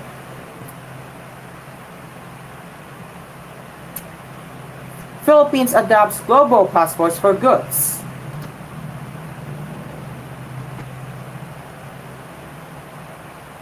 Familiar refrain on income growth. And excited investors bring PSEI closer to 6,700. It is now 17 minutes before 8 and it's 7:43 in the morning, and koolNews Early Edition will return after these messages. We will be right back.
Welcome back to koolNews Early Edition. Okay, so let's continue with the headlines. Okay, the lot time is still on, that's a good thing. Alright, let's get into the business news, and then when the clock hits 8, we will be welcoming the new viewers with the billboard, opening billboard.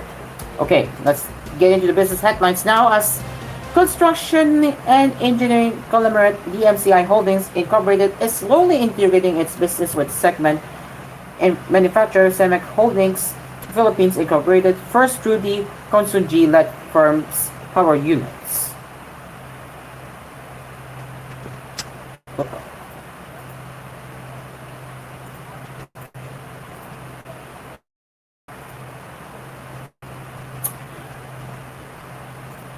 In a stock exchange filing on Monday, Cemex said its subsidiary of APO segment had signed a retail supply agreement with SAM Caldaca RAS Corp, the retail electricity supply arm of Semirara Mining and Power Corp. A source similar with the agreement said the deal involved 44 megawatts of electricity supply, which will be used to power APO's segment facilities in Naga Cebu province. There is no fuel pass-through provision in the contract, the source said. This means that the price APO pays for power will not be affected by fluctuating fuel prices. The contract will lapse on December 25 this year, according to Cemex. This is the first collaboration between the table that it was set for. koolNews previously said they were banking on the integration of the two companies' subsidiaries to help Cemex recover from losses. Coal is a major fuel source for kilns used to make cement. Cemex is currently constructing a 1.5 million ton integrated cement production line in Antipolo, Rizal Province that is scheduled to begin commercial operations by September. The facility is expected to double the company's production capacity in Luzon and boost overall installed annual production capacity by 26% to 7.2 million tons. Meanwhile, DMCI and its property development arm, DMCI Homes, are eyeing to source around 400,000 metric tons of cement from Cemex. Cemex net loss in the first quarter ballooned by 158% to 917.84 million pesos as revenues declined, reflecting a still challenging environment for cement companies. koolNews said, however, that the expected power, fuel, and other production supply costs, which represented 73% of Cemex costs in 2023, to decrease due to normalizing market prices. The government and private sector rolled out a new system to facilitate duty-free and tax-free temporary emission of non-perishable goods used for exhibits and professional activities to other countries, with the understanding that these goods will be returned to the Philippines. The Bureau of Customs and the Philippine Chamber of Commerce and Industry on Monday launched TVH Carnet, also known as Passport for Goods, which streamlines the clearance for goods and eliminates the need for bonds as a guarantee that the goods will return to the country. It thus seeks to allow businesses and professionals to temporarily export and import items, professional equipment, and commercial samples without having to pay taxes. Before, you would have to secure a tax-exempt certificate coming from the Department of Finance endorsed by us. That process takes quite a long time. With the implementation of the ATA Carnet, it's as simple as actually presenting some documents with the BOC, and the guarantee will come from the Chambers of Commerce. Bureau of Customs Assistant Commissioner Vincent Philip Maranilla told reporters. Among those covered are commercial samples include jewelry, apparel, watches, items for display such as paintings, and professional equipment, including costumes, musical instruments, as well as theatrical effects and sets. Goods that are consumable, alcoholic beverages, tobacco, and fuels, items intended for processing or repair, items already sold or offered sale, and unmounted gems are not covered. To date, the ATA Carnet document is accepted in 81 countries and custom territories. The BOC said the processing of ATA Carnet document will only take a day. The BOC is looking to exceed its revenue target by 20 to 30 billion pesos this year. The agency targets to collect 959 billion pesos this year as it continues to monitor and improve monetization projects to enhance revenue collection. For January to June, we're 13 billion pesos up from the target. We are very much confident that we will hit the target. In fact, what we're trying to hit now is the internal target of the commissioner. The commissioner wants a certain amount to be collected, which is higher than our target to be able to help the government in its funding requirements, Maronilla added. In the first semester, the BOC surpassed its revenue collection target. It delivered 456.05 billion pesos, up by 5.22% or 22.62 billion pesos from the same period last year. The growth was attributed to tighter monitoring and improved collection of delayed payments for government imports. In the first 6 months, the BOC also seized smuggled goods valued at a record high of nearly 20 billion pesos. Among the smuggled goods that the BOC most frequently confiscates, items that violate intellectual property rights are among the highest in number, followed by agricultural products. That's a commitment that we have to maintain our good standing in intellectual property law enforcement, Marilla said.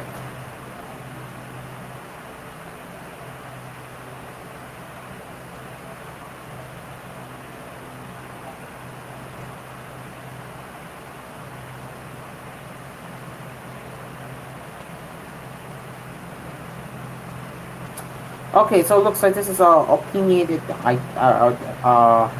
title, which I'm not going to be reading that. Alright, so here is the investors thing, which is the last headline before the 8 a.m. hour hits. Fire-up investors push the local boost closer to 6,700 on Monday after encouraging results from U.S. markets and excitement over larger than expected interest rate cuts. By the closing bell, the Philippine Stock Exchange Index gained by 0.62% or 41.40 points to 6,689.37. Meanwhile, the broader all-shares index added 0.50% or 18 points to 3,594.22. A total of 460.49 million shares worth 5.22 billion pesos changed hands, stock exchange data showed. Clary Alviera, research analyst at Phil Stocks Financial Incorporated, said the boost was forged by energized investors cheering positive spillovers from the U.S. market performance last week. Moreover, reports that the Bangko Sentral ng Pilipinas may cut interest rates larger than expected was the sentiment. Japanese investment Nomura earlier said the BSP may slash the key rate by a total of 250 basis points between the third quarter of the year and the second quarter of next year. This is higher than its earlier prediction of 150 BPS by the second quarter of 2025, as the lower tariff unwise was also expected to give BSP more reason to cut rates.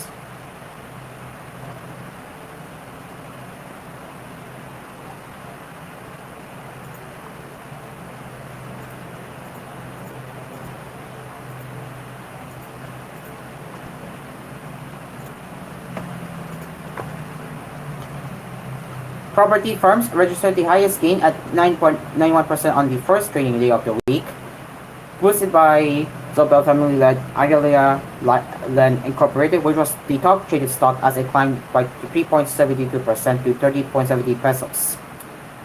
Ali was followed by SN Investments Corp, up 2.27% to 900 pesos, BDO Union Bank Incorporated unchanged at 143.70 pesos, Alia Corp up 1.88% to 595 pesos, and Jollibee Foods Corp up 1.40% to 230 pesos each. Other actively traded stocks were International Container Terminal Service Incorporated, down 1.30% to 363.20 pesos. SM Prime Holdings Incorporated up 1.02% to 29.60 pesos. Universal Robina Corp up 1.30% to 117.10 pesos. Bank of the Philippine Islands down 0.57% to 122 pesos. And PLDT down 1.02% to 1,549 pesos per share. All right, it is now time to welcome new viewers who just joined us with koolNews Early Edition since it's exactly 8 o'clock in the morning.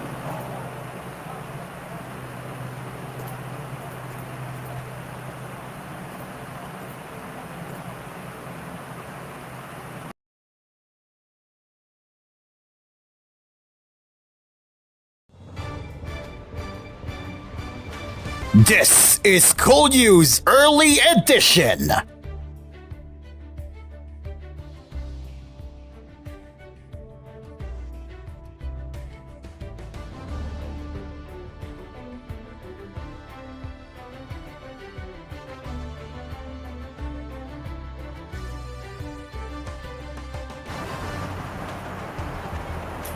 All right, a fellow good morning to everyone who just joined us in an 8 a.m. hour of koolNews Early Edition. And yes, we will be here until 9 o'clock to cover the latest headlines for koolNews Early Edition. So yes, we will be covering the headlines from yesterday and today. And there will be a cold weather later at around 8:40-ish or something. So yes, let's get started with the headlines.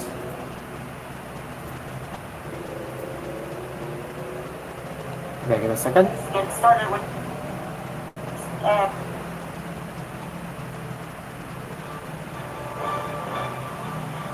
This is koolNews Early Edition. Okay, the intro volume is too low. I didn't get to catch that.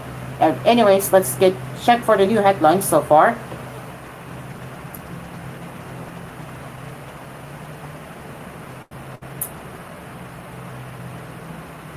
Okay, we do have another one.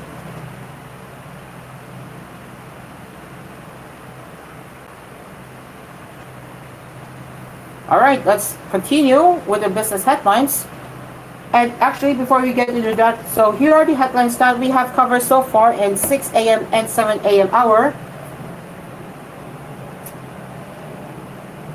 Ocampo, Castro, 11 others were convicted of child abuse. AMLC inquiry shows ghost links to Duterte advisor according to Risa Hontiveros. Marco power rates up by 2 peso per kilowatt hour in July. Ex-health officials oppose tobacco industry donations. Whoops. CHR maritime cadet forced to exercise to death.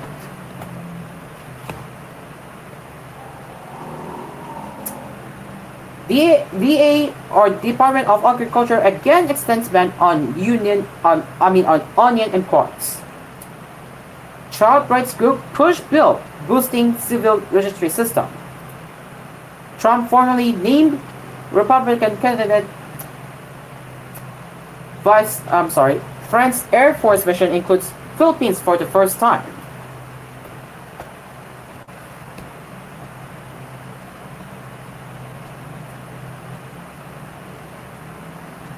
Death toll in Mindanao landslides now at 14. All firms cut prices of products. Dismissed Zamboanga del Norte town mayor has been reinstated by the ombudsman. Dow ends at record as luxury share weakness hits European grocers. China is prepping to monitor Philippine to use Coast Guard drills. The Philippines adopts global passport for goods. DMCI Cemex Union produces 44 megawatts power deal. Excited investors bring PSEI closer to 6,700. Guo will be in Senate custody, says Escudero. And yeah, that is all. Alright, so now let's get into the headlines right now. Federal Reserve Chair Jerome Powell said Monday that recent data boosts the central bank's confidence that inflation is coming down towards its 2% target, a trend that signals interest rate cuts on the horizon. We didn't gain any additional confidence in the first quarter, but the first 23 readings in the second quarter, including the one from last week, to add somewhat to confidence. Powell said in an interview with David Rubenstein of the Economic Club of Washington, D.C. While the central bank has focused largely on inflation, which surged in the wake of the pandemic, it is now also closely monitoring its mandate of promoting maximum employment, Powell added. If we were to see an unexpected weakening in the labor market, then that might also be the reason for reaction by us, he said. To ease demand and cool inflation, the Fed in 2022 rapidly lifted the benchmark lending rate. It has since held rates at a decade high level in the face of sticky price increases. But last week, a key inflation gauge, the Consumer Price Index, ticked down more than expected in a positive development for policymakers. Similar trends, along with a rise in unemployment to the highest level since 2021, could nudge the Fed to reduce rates sooner rather than later. I've always felt like there was a pathway to getting inflation back down to our 2% goal on a sustainable basis without the kind of pain in the labor market, kind of high unemployment that has been typical of tightening cycles and getting inflation down, Powell said. In part, this was because the labor market was so overheated that it could cool down quite a bit. He added that the hard landing of the economy, marked by a sharp downturn, will be an unlikely scenario. The Fed is due to hold its next policy meeting at end July, and analysts widely expect it could begin cutting interest rates in the September meeting this year. Responding to the issues of lowering rates during a presidential campaign period, Powell stressed, "We don't take political considerations into account. We don't put up a political filter on our decisions." He also noted that rates were not likely to return to a low level they were at between the global financial crisis and the pandemic. On Monday, Powell expressed concern over deficits the country is running as well, saying it was on an unsustainable path. Okay, let's check for new headlines.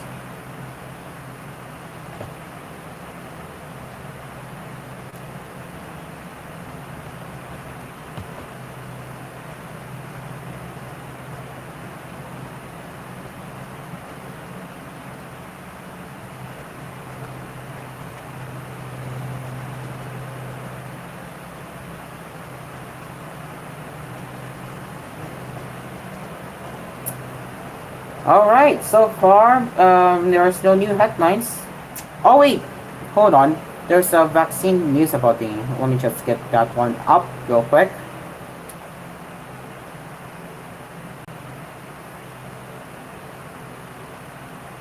Alright, so let's get into the two headlines from 2 a.m. on Inquirer.net. The Department of Agriculture on Monday announced that it would roll out African swine fever vaccines by September, but it would only be for government use first. DA Secretary Francisco Laurel made the pronouncement after the Food and Drug Administration has already approved the use of the ASF vaccine. The DA has to bid it out. So hopefully, by September, ay mag-roll out na iyon at mag-vaccinate na inyong growers ng ating mga backyard, he said in a public briefing. According to Laurel, however, the set process limiting it to government use would take at least 6 months before proceeding to commercial rollout. But this is only for government use, because basically it will first be monitored for 6 months by the government, said Laurel. After that, hopefully if everything passed and everything is okay, it will be for commercial use, he added.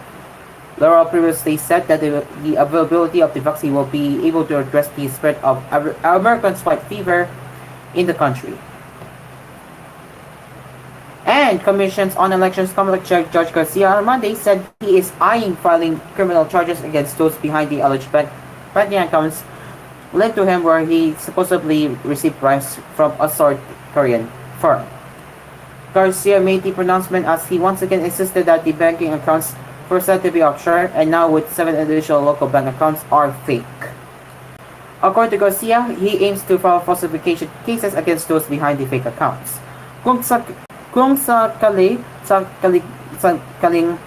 pamatunayan kung falsification ito na mali-mali at hindi totoo ang accounts.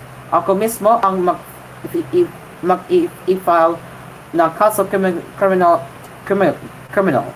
Garcia told reporters. This developed after Garcia said he received a white paper from a certain lawmaker, excuse me, from a certain lawmaker containing all the banking accounts he allegedly owned. But Garcia pointed out that the document listing the bank accounts had all the same font and did not even include the logos of the alleged banks. So ibig sabihin ay yan, ibig sabihin yan ay fake, spurious, and falsified documents, he said. He then said that he has already requested the National Bureau of Investigation and the Money Laundering Council to formally investigate the accusations against him. It was Sanggip Party list Representative Conde Marcoleta who first revealed that at least 1 billion pesos worth of funds were transferred from South Korean-based banks to 49 offshore accounts that are supposedly linked to an unnamed Comelec official. Garcia then immediately admitted that he was the one Marcoleta was referring to, quickly denying the existence of such accounts. He also called out the lawmaker for not verifying the accusation first before publicizing it. Alright, it is now 12 minutes after 8, and it's 8:12 in the morning, and koolNews Early Edition will return after these messages. We will be right back.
Welcome back to koolNews Early Edition. Alright, let's continue now with the headlines. Okay, so let's double check the if we have the burning headlines for this hour. Let's just double check. Okay, we do have a new headline, so let's get into that now, along with the tech news. So let's get into that now. Let me just bring that up. Okay. Alright, okay. Let's get into it. So, let's get into the business headlines once again.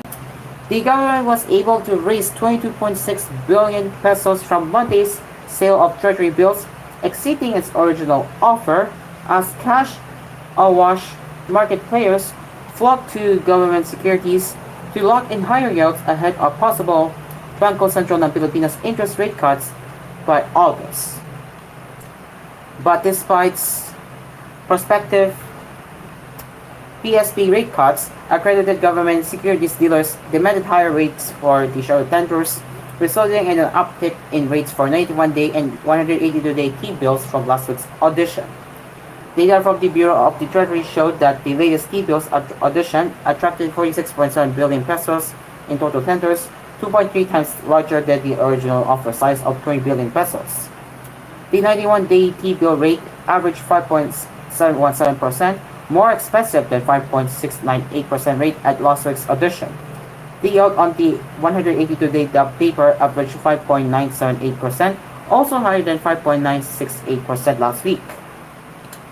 On the other hand, average rate for the 624-day dub paper is to 672% from 6.073% at the previous audition.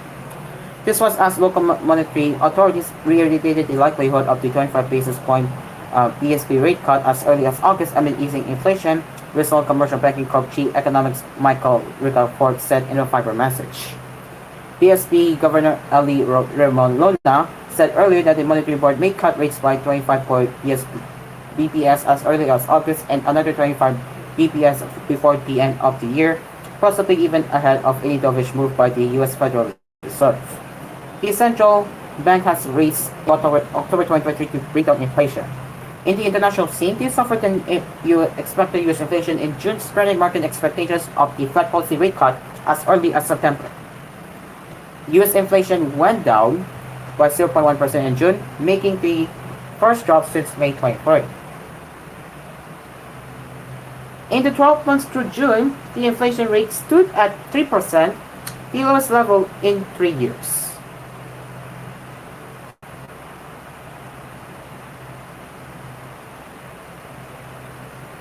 And now it's time for tech news for techies out there like me. Let's get into that.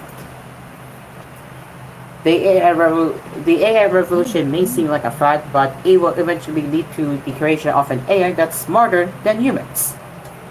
Tech firms like OpenAI called it Artificial General Intelligence or AGI.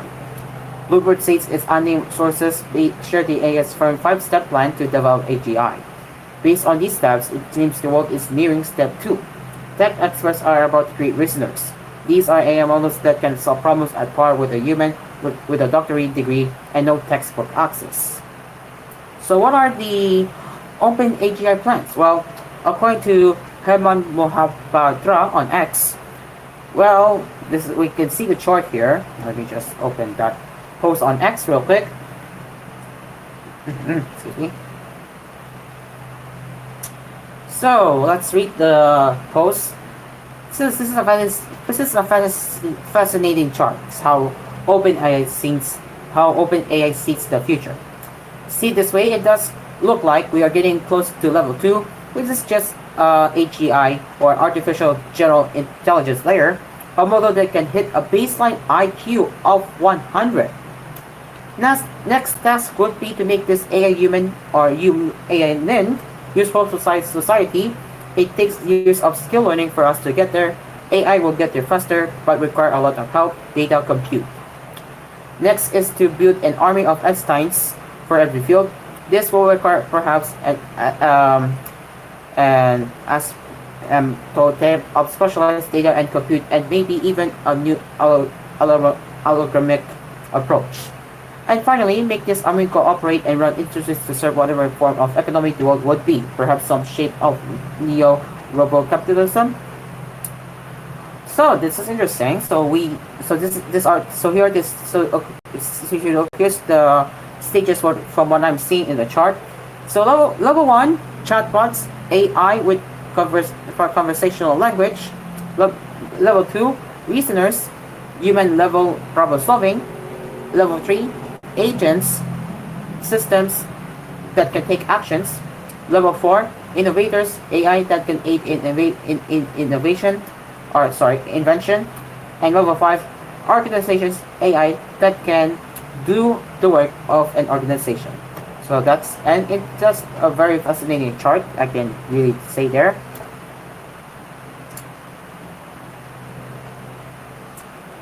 So regarding furthermore details, Tom's guide has shared chatbots refer to chat GPT and similar tools that can manage multi-threaded conversations, store memory, and perform limited reasoning.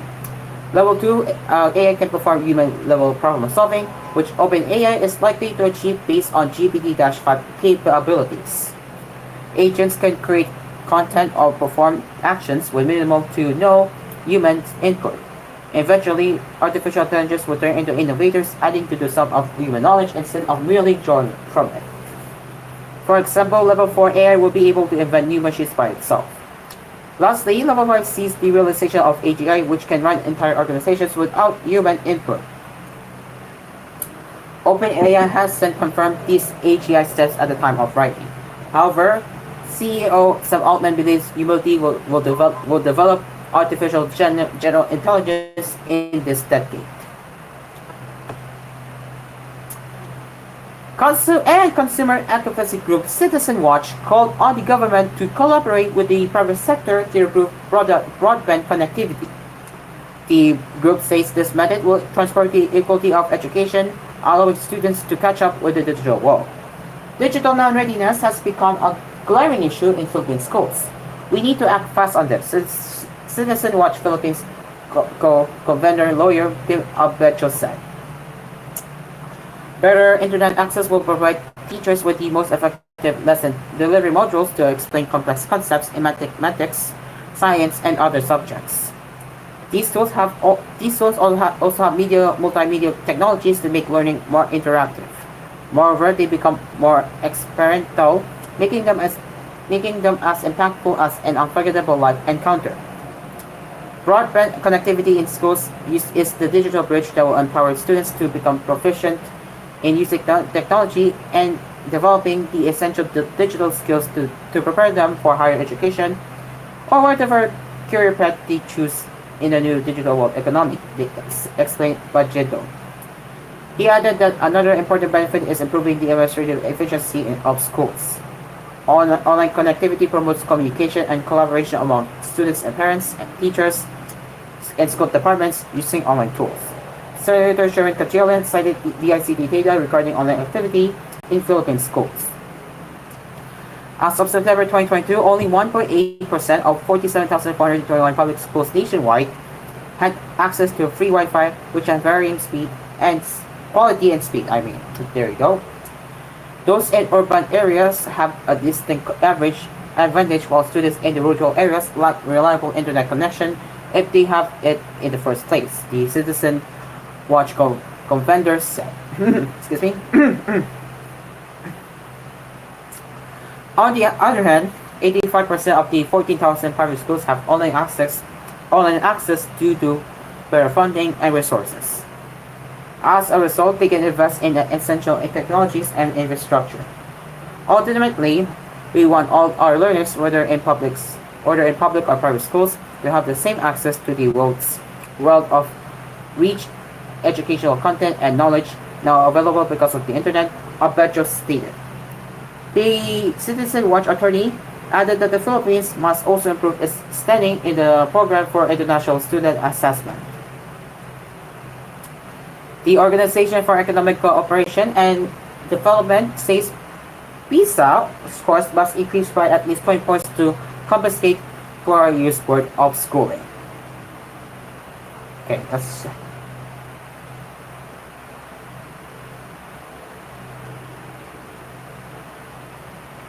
Okay, we have two new headlines. After two headlines, we will be doing a repeat of cool weather as we did earlier at 6 a.m. So the 6 a.m. was an initial broadcast of cool weather from Bakasa, and then later, after we're done with covering two headlines, it will be the repeat of cool weather. Alright, so let's get into international headlines. U.S. President Joe Biden on Monday said he was wrong to call for Donald Trump to be put in the bullseye in the race for the White Race.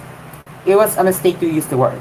Biden told NBC when asked if he had gone too far with his heroic against the newly confirmed Republican nominee who survived an attempted assassination Saturday at the coming rally in Pennsylvania. I meant focus on him.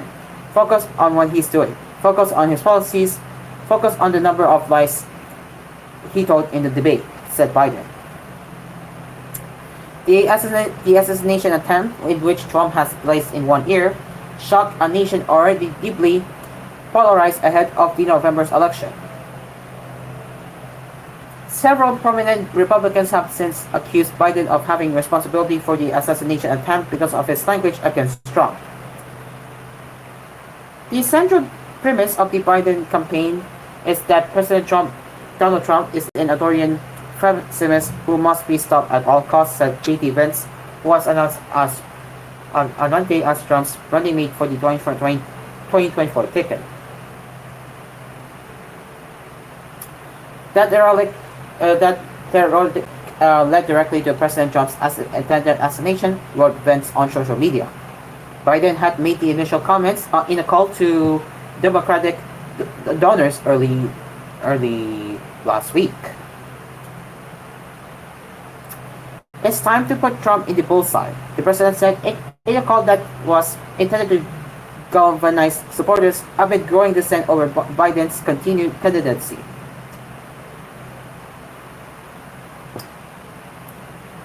Those divisions emerged from Biden's disastrous debate performance last month, in which the president slurred his words, spoke incoherently at times, and stood with mouth agape while Trump talked. Biden's interview with NBC on Monday was the latest post-debate attempt by the White House to assuage growing fears over the 81-year-old president's age and mental state. Speaking without the aid of a teleprompter, Biden told NBC's Lester Holt that his mental sharpness was pretty damn good. I am old, Biden told the U.S. broadcaster, according to the transcript. But I'm only 3 years older than Trump, number one. And number two, my mental oddity has been pretty damn good. He asked, I understand why people say God. He's 81 years old. Well, what's he gonna be when he's 83 years old? 84 years? It's a legitimate question to ask. While accepting his language against Trump had been a mistake, Biden said it was right to maintain focus on the threat posed by another Trump presidency. Look, I'm not the guy that I said I want to be a dictator on day one, he said, referring to remarks by Trump that alarmed many people.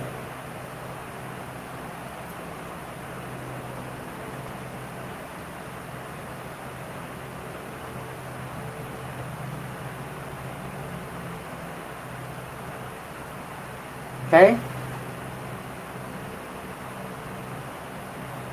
And now back to business headlines. Thailand's Prime Minister said Monday that eligible businesses and individuals can register from August for digital cash outs on controversial program that will cost billions of dollars and is meant to boost the lagging economy. The government announced in April the widely criticized ambiguous plan named the digital wallet, meant to give 10,000 Thailand baht about $275 to 50 million citizens in digital money to spend at local businesses.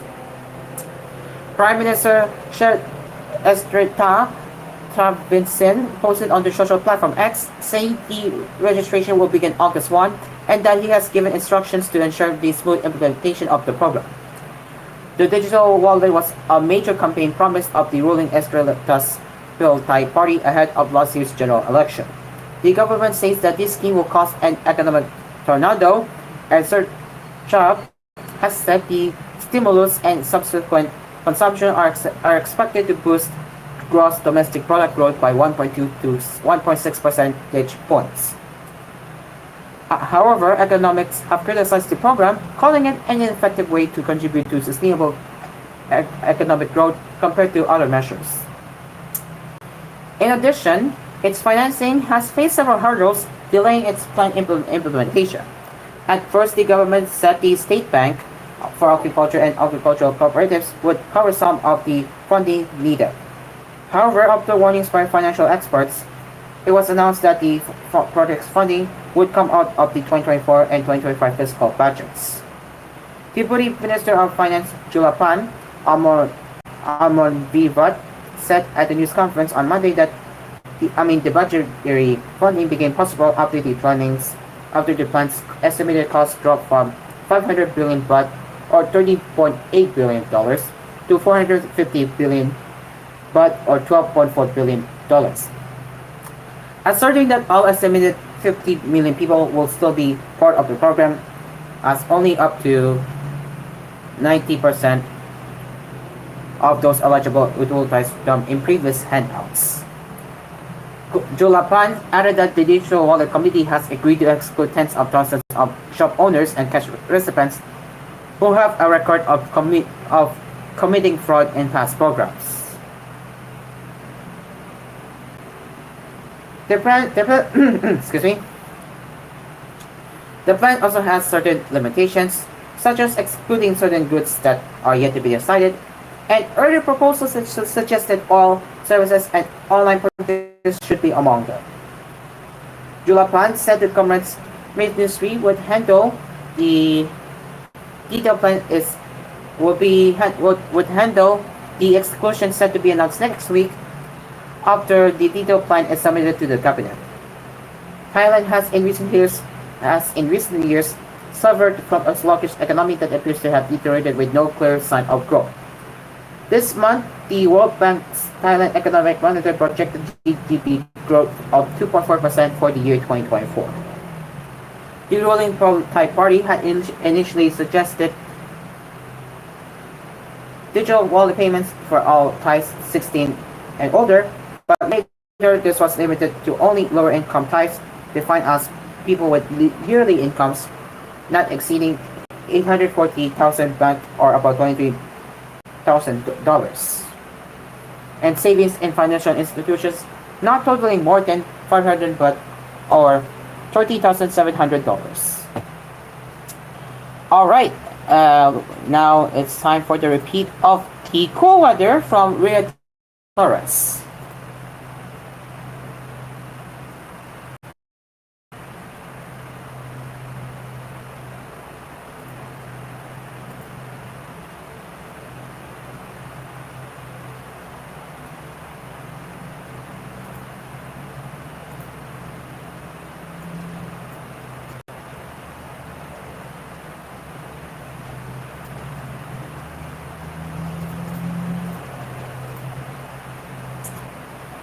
Alright, once again, it is time for the repeat of cool weather in case you have missed the forecast earlier in the 6 a.m. hour. So here it is, brought to you by the Pagkasa Weather Specialist, Rhea Torres.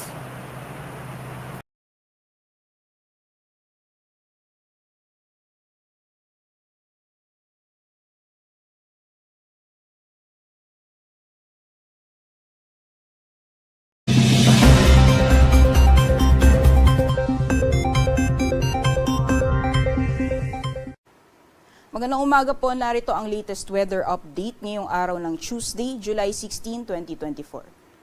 So unahin po muna natin yung mga weather systems na nakakaapekto sa iba't ibang bahagi ng ating bansa.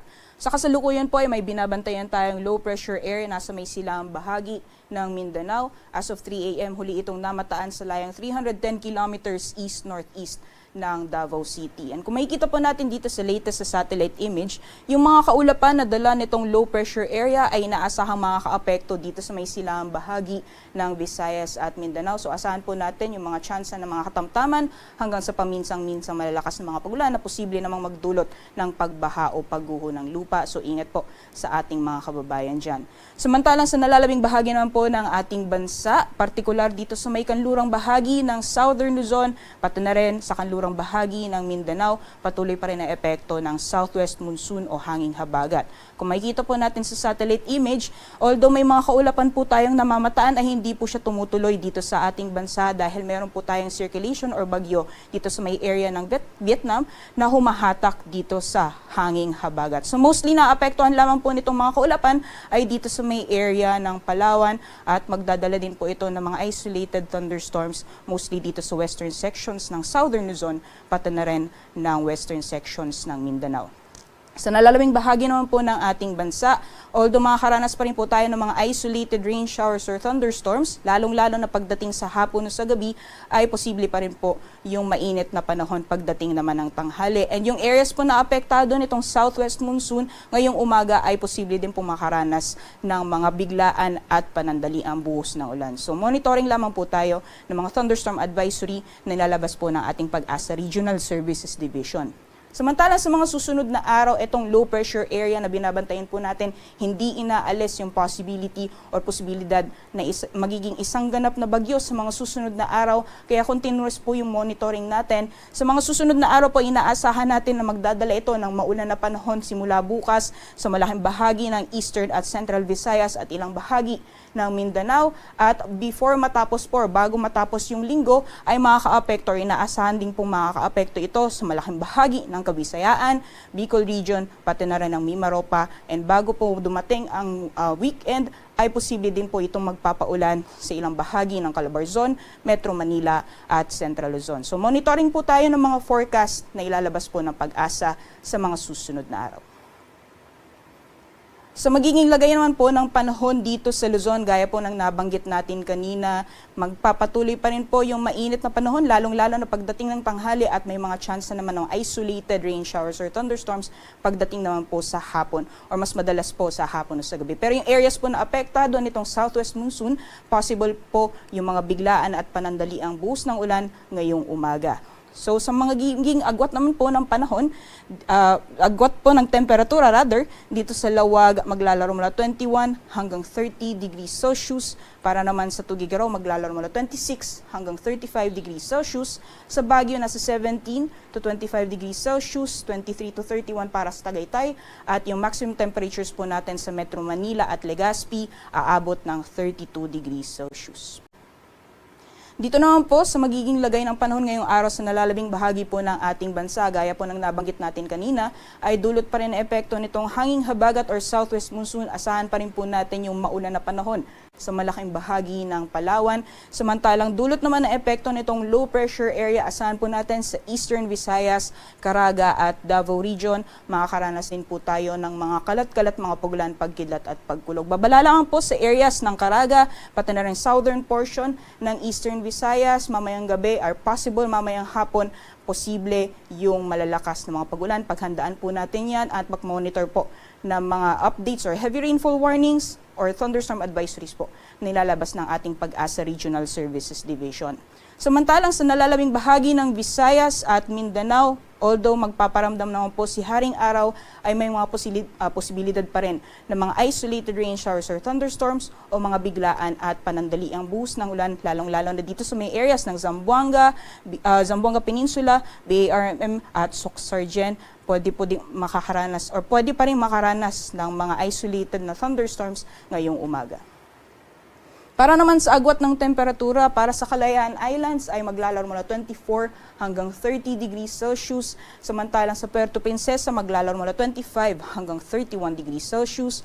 31 degrees Celsius din inaasahang maximum temperatures para sa Iloilo at Cebu. Samantalang 32 degrees Celsius naman ang maximum temperatures na inaasahan ngayong araw sa Tacloban. For Cagayan de Oro, yung agwat ng temperatura maglalaro mula 25 hanggang 31 degrees Celsius. 31 degrees Celsius din ang maximum temperatures para sa Metro Davao at para naman dito sa Zamboanga ay maglalaro mula 24 hanggang 32 degrees Celsius. Sa kalagayan po ng ating karagatan, wala po tayong gale warning sa ngayon, pero kung mapapansin po natin, iba yung pag-iingat po sa mga planong pumalaot sa may kanlurang baybayin ng ating bansa, pati na rin po sa may silangang baybayin ng Mindanao, dyan po sa area kung saan ang pamataan, yung low pressure area. Maulap na panahon po yung inaasahan natin, medyo rough po yung mga karagatan, yung pag-alon, kaya iba yung pag-iingat po sa mga plano pumalaot sa mga nasabing baybayin. Ngayong umaga, si Haring Araw ay sisikat ng 5:35 a.m. at lulubog na mamayang 6:29 p.m. Para sa karagdagang impormasyon, bistahin lamang po ang aming social media accounts at ang aming website pag-asa.dust.gov.ph. Yan lamang po latest mula dito sa Pag-asa Weather Forecasting Center. Ako po si Rhea Torres. Magandang umaga po sa ating lahat.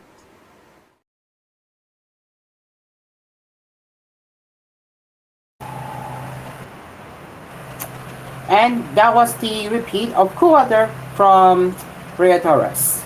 Alright, it is now 40 minutes before 9. That is 8:46 in the morning. And Cool News Early Edition will return after these messages. We will be right back.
Welcome back to koolNews Early Edition. It is now 6 minutes before 9 before we leave the airwaves.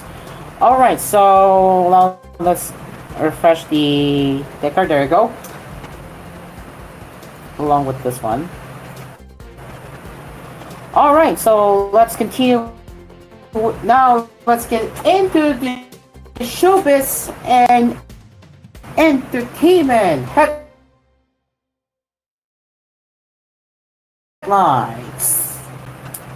Let's start. So, both had the chance to share what they're grateful and sorry for 5 years after the breakup. During the press conference for their upcoming film, Unhappy for You, Barreto and Garcia took a pause when asked to share what they're thankful and sorry for towards each other. Nagawa namin do dati eh. The actress said, referring to their emotional thank you and sorry scene in the music video for Maria de la Dores' song Paubaya in February 2021. Garcia went first.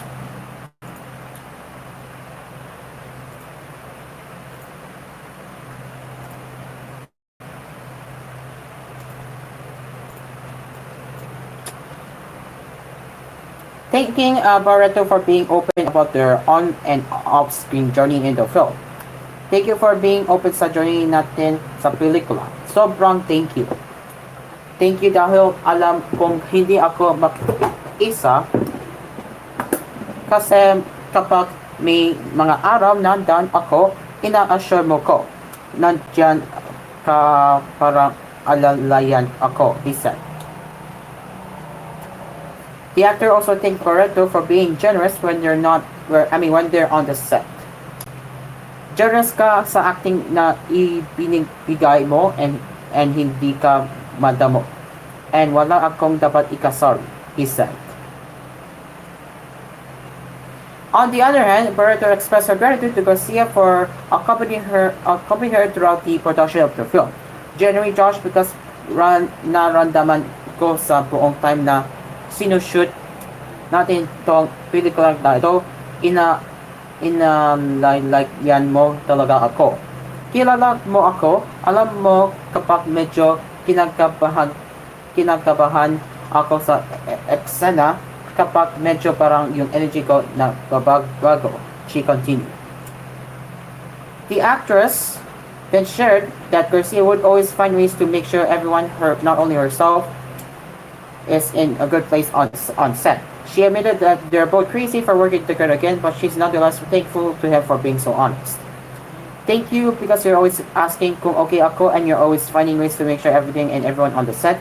Okay kaming lahat, hindi lang ako. Kaming lahat inisip mo sa set, she said. Thank you because ikaw din naging open to the idea of us working together again. We're crazy for doing this, but thank you for being open and being so generous and honest in all of our scenes, she continued. Through the media press con, the couples were pressed if they ever felt uncomfortable about joining forces and Unhappy for You after a lot of time had passed. Both maintained that they were in a secure place in their lives to do so. Hindi iwasan humugot sa past. Pero bilang actor, nasa inyo kung paano mo babawasan nararamdaman mo just to protect yourself from the pain na nararamdaman mo, Garcia said.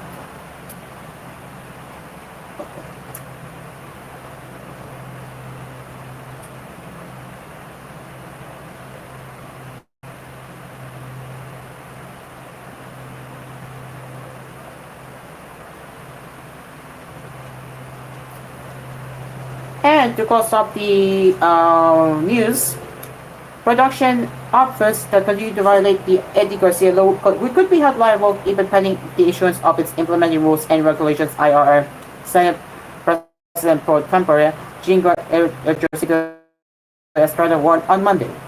According to Estrada, he received information that some production outfits continue to be engaged in 20 to 22 hours of shooting, which he said is a blatant violation of Section 9 of Republic Act 11996.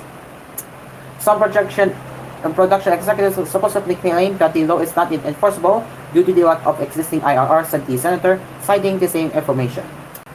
Malinaw ang nakasat sa patas, 18 tagka na sa 8 hanggang 14 na oras ng kada araw ang dapat na working hours ng mga manggagawa sa entertainment industry, Estrada said in the statement. Ang hindi pagsugot sa provision na yon ay kanang ng batas na Eddie Garcelo ay may karapatang mula na 100,000 pesos hanggang kalahating milyon piso, he stressed. And that is it for koolNews Early Edition. As always, thank you so much for joining us to start your mornings with us, whether you came from 6 a.m., 7 a.m. or 8 a.m. Thank you so much for staying with us to kickstart your mornings with morning headlines from us. And if you have any news tip or feedback you can send to us, you can email to tvh.philippines.news@gmail.com. And we will be back with more headlines later with koolNews at 11 a.m., koolNews at noon, 4 p.m., 6 p.m., and prime time at 9 p.m. Until then, I am Asper. Hope you yourselves have a good morning, stay safe, and take care. And we will see you later at 11 a.m. Goodbye for now.